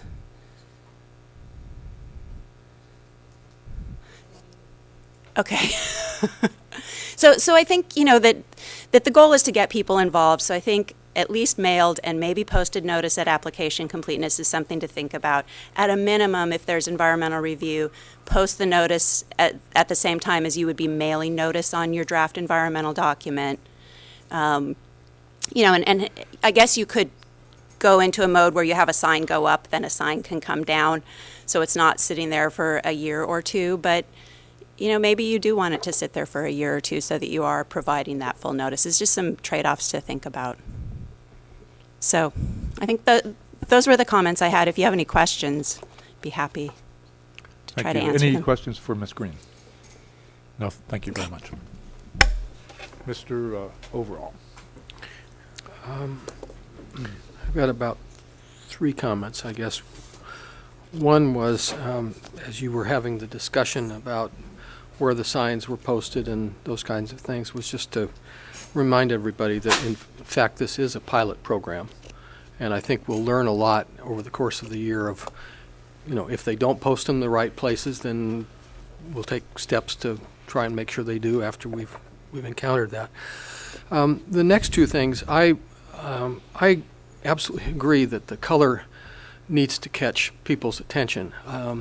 I don't think that band around the outside of the sign, whether it's in red or brown, when it's that small, is going to be a real attention grabber. So I think you could do a little bit more to make it a bigger splash of color to catch people's attention. And then I wanted to address the content. In the staff report that we were provided on page, I can read it here, on page 5, it talks about it would include an address or APN number. I would say and APN number if you want, but not or APN, because I think without a specific address, people are going to be at sea.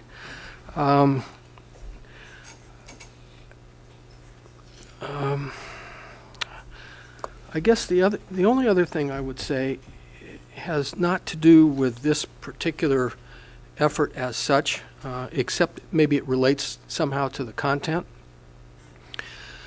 I think in terms of the problems that we encounter in noticing, that we need to move out further down the time stream, and I'll acknowledge up front maybe there are budget constraints that keep us from doing that. But it seems to me that we are not using the internet and the web as effectively as we can and should. One of the principal problems that we have is when we have a project come into the process, it goes through conceptual, there's no noticing after that, people lose track of it, and you've got to be really diligent, and I've tried. So I know it's not simple to track it through the county website. So whatever the steps are, at some point, that sign ought to include appropriate, easy-to-use links to the web and the information that you have. So I just would add that to the content part. Mr. Chair and Commissioner Overall, that's a very timely comment, because I don't know if your commission's aware, but the department's been going through an upgrade to our permit tracking system. And we just began using this new updated system, and it provides much better information. It's internet-based, and it has, I can't remember what the correct terminology is, but a public information component to it, which is much simpler than the process you had to go through with the zip codes and the and such, which was, I agree, very cumbersome. It was just the only thing we had available back then. So maybe what I should request is that our somebody from our IT division come to your commission and show you how that will work, so you feel more comfortable about that component of the system. I think they're just beginning to unveil that component of the project. They've been working with the staff component first, so be a good group to test, because you all are users of computers, and I think it'd just be helpful to have you look at that and see if it's workable. You know, it may be, I mean, I don't know what all that's going to include, and the briefing will help, but as an example, if this were a project that was being noticed for MBAR conceptual hearing, where do you go on the web to look at the MBAR agendas, And as an example? So, and I could show you that today, but we should just do it all in one consolidated meeting. But I think the new system will allow you to simply put in an address or an APN, and it will pop up all of the permits on that particular project site, and you can query the status of those permits. It's pretty easy. So, It's pretty easy. We, in real estate, we're using dedicated websites for each sale. Could be 167 Circle Drive and .com, So and there it is. Yeah. I'm not sure it's going to be like that. I think it's going to You be could link through the through system, it. but I don't think it will be nearly the struggle that it is right now. But since I haven't seen it operational yet either, I don't want to overstate it. So I think the best thing is just to do a little demonstration for the commission and see. Commissioner Idelson. Yeah, I want to come back to this posting, and I think this is just excellent. I'm very pleased with the white. You know, if you want to put a border on it, okay, but really white reflects every wavelength of light, you know, physically, if you want to talk about optics, but if you want to border it, fine. The other thought I had, you know, the case planner, a lot of times phone numbers, and especially people want to do things on weekends or in the evening, and they don't have access, you know, they want to leave a message on the phone. If you could have a email address of the case planner right under the name, email address, and then bang, they can shoot something out at their leisure. Or you could have an automatic return saying this is the appeal process and this is what happens on this. That would be fine, sure. Yeah, something like that. Mr. Chairman, could I just throw out a couple things in response to Yes. some of these comments and maybe pose a couple questions? First of all, at nominal cost increase, 30 cents, there are other colors. Just full disclosure here. Gray, orange, green, brown, there's background color. A dark blue and a sort of turquoise blue. And if you go dark, the ink is more expensive. It has to be more sort of viscous. But there are other colors, and if you don't want to go custom, because custom color gets very So expensive. palm trees are out in the background. Yeah, sorry. Couple other things we're thinking of changing. The website right now, I mean, you hard. imagine someone walking their No. dog and they're writing on their hand, and No. we're going to arrange it that is a very short, direct website link, so you could remember it even. We think that's important. And the question, I believe Victoria raised this on, well, what if there isn't a case planner assigned? Our thought was someone assigned to Montecito BAR, their name would go in there. The city uses ABR for Architectural Board of Review or Single Family Design Review Board, and that all initials, it kind of goes over people's heads. So we're trying to make it meaningful, and I think the email idea is a good one. And we do have to add a couple other things to meet state law. That's always a good idea. We have to have the date it's filed, and there's one other thing that is escaping me at the moment. Oh, I know, the applicant's name has to be on there as well.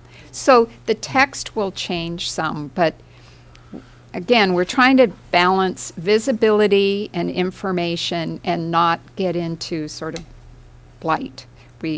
We want to make sure they look nice, but they're noticeable, and that's a fine line. Thank you. Very good. Pat, as a response on the color, nothing reads better than black on white. Yeah.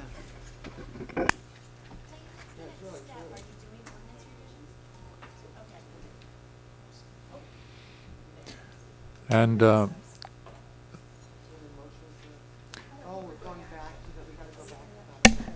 Mr. Chair, there's no action that we're requesting today. I think we've heard a lot of good comments, and so maybe we should just have Pat go over the next steps, and then we'll get back to item number 2 and finalize that. good. Thank you, Ms. Allen. Mr. Chairman and Commissioners, heard your comments today. These were very helpful. Appreciate that. We're taking a very similar report, virtually identical to the County Planning Commission next Wednesday. It's the 6th item, so it'll probably come up sometime in the afternoon. See what they have to say. And then we will draft ordinances. We don't expect this to take too long. We're just dealing with the Montecito Land Use and Development Code.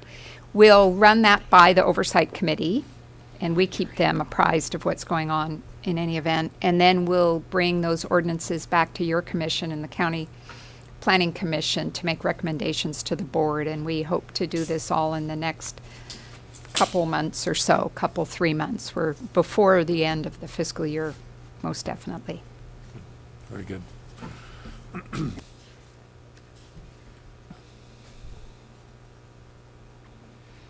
Okay. I don't think so. Thank you. Great. Then we'll page Noel Okay. and conclude on item number 2. He should have ordinance language for us by now. Why don't we give him 5 minutes and Great. we'll Thank you.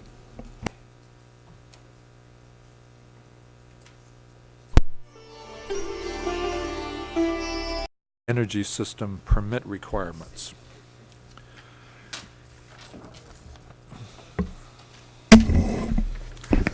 Mr. Langle.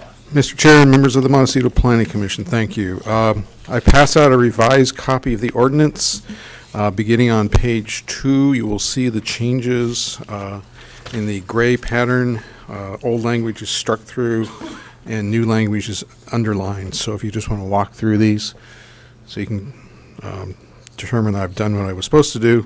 First, under C1, under design, under subparagraph A, the proposal was to change it to the proposed system is no larger than necessary to provide 100% of the electrical and thermal energy requirements, etc. So that change was made. In response to a comment regarding the energy loss that occurs in the power line between the actual collectors and the house, I think we would take that into account when the system was being designed. So when it hit the house, it would be providing 100%. Also in section 1 design, I added another subsection C that restricts the total area of the freestanding solar panels located on the subject lot does not exceed 300 square feet. Remember, that's just to qualify for a zoning clearance. If you want more than 300 square feet, then it would kick you to a land use permit. You bump to the land I'm going to use keep permit. having to repeat this because it's hard to keep track. Right, and they have that opportunity. Right. And then moving on to the next page, which is actually page 5, under 2, location B2, taller screening landscaping is used on the north side of the panels to screen the panels from uphill views, then we deleted without reducing the efficiency of the system. And then on to section 3, visibility, subsection A, we, to clarify the height limit, took out they are installed within 1 foot of the natural ground topography and put in the solar panels and supporting framework do not extend more than 1 foot above the existing grade.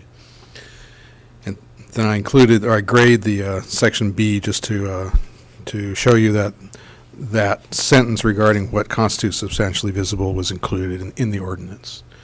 So I believe that is all the revisions you requested during your discussion. Mr. Langle, what is the significance of 6 feet? Is that to reach maximum angle or something? Is it just an arbitrary number? Well, typically, I mean, 6 feet is a fairly small structure. I mean, most fences are 6 feet or less in height, and so it's not arbitrary in the standpoint that there's a lot of the jurisdictions I reviewed use 6 feet as sort of an upper limit on these freestanding systems. If it could be accomplished in 1 foot off the ground, could we have that? Would anyone want it to be more visible, even the property owner? Probably not.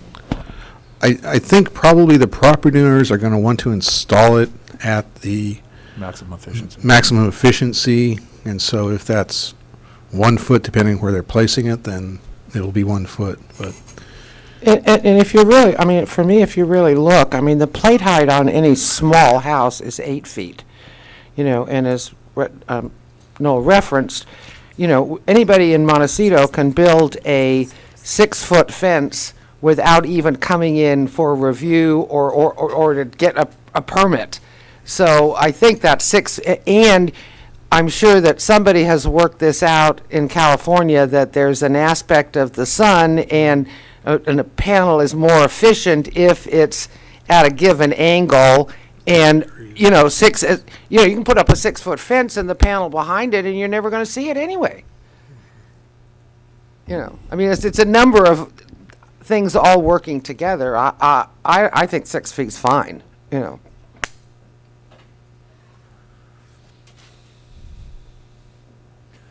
Commissioner. Do apologies because I didn't raise this issue before. In the Section 3, under visibility, 3B, it says that solar panels are located so that they are not, and you expanded, actually. Substantial. Yeah, let me just reread this to see.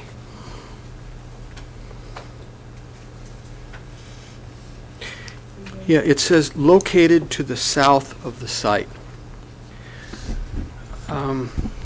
I have a concern about the word south. That, I think, excludes east and west, and we've already covered north. About downhill. Well, the concern that I have is, how do we define south? How broad is the angle? And anything below west or east, you could just eliminate to the south of the site. Yeah. So that would account for anything that's essentially visible from let's do that. any public road, that would be an improvement. park, regardless of Good catch. directional azimuth.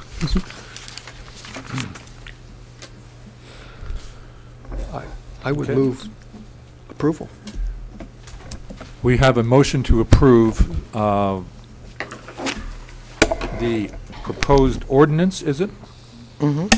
Proposed resolution and ordinance and attached Proposed resolution and ordinance. Do I have a as second? revised. Yeah, I'll second that. Seconded by Yeah, with Commissioner the additional deletion of to the south, or however that With says. the deletion there. Do we have a second? Yes, we have a second. Any discussion? Okay, all in favor? Aye. All opposed? Passes unanimously. Excellent. Great. Motion Thank for you so much. adjournment? Anything else? No, Mr. Chair. See you in a month. Let's move to adjourn. Thank you.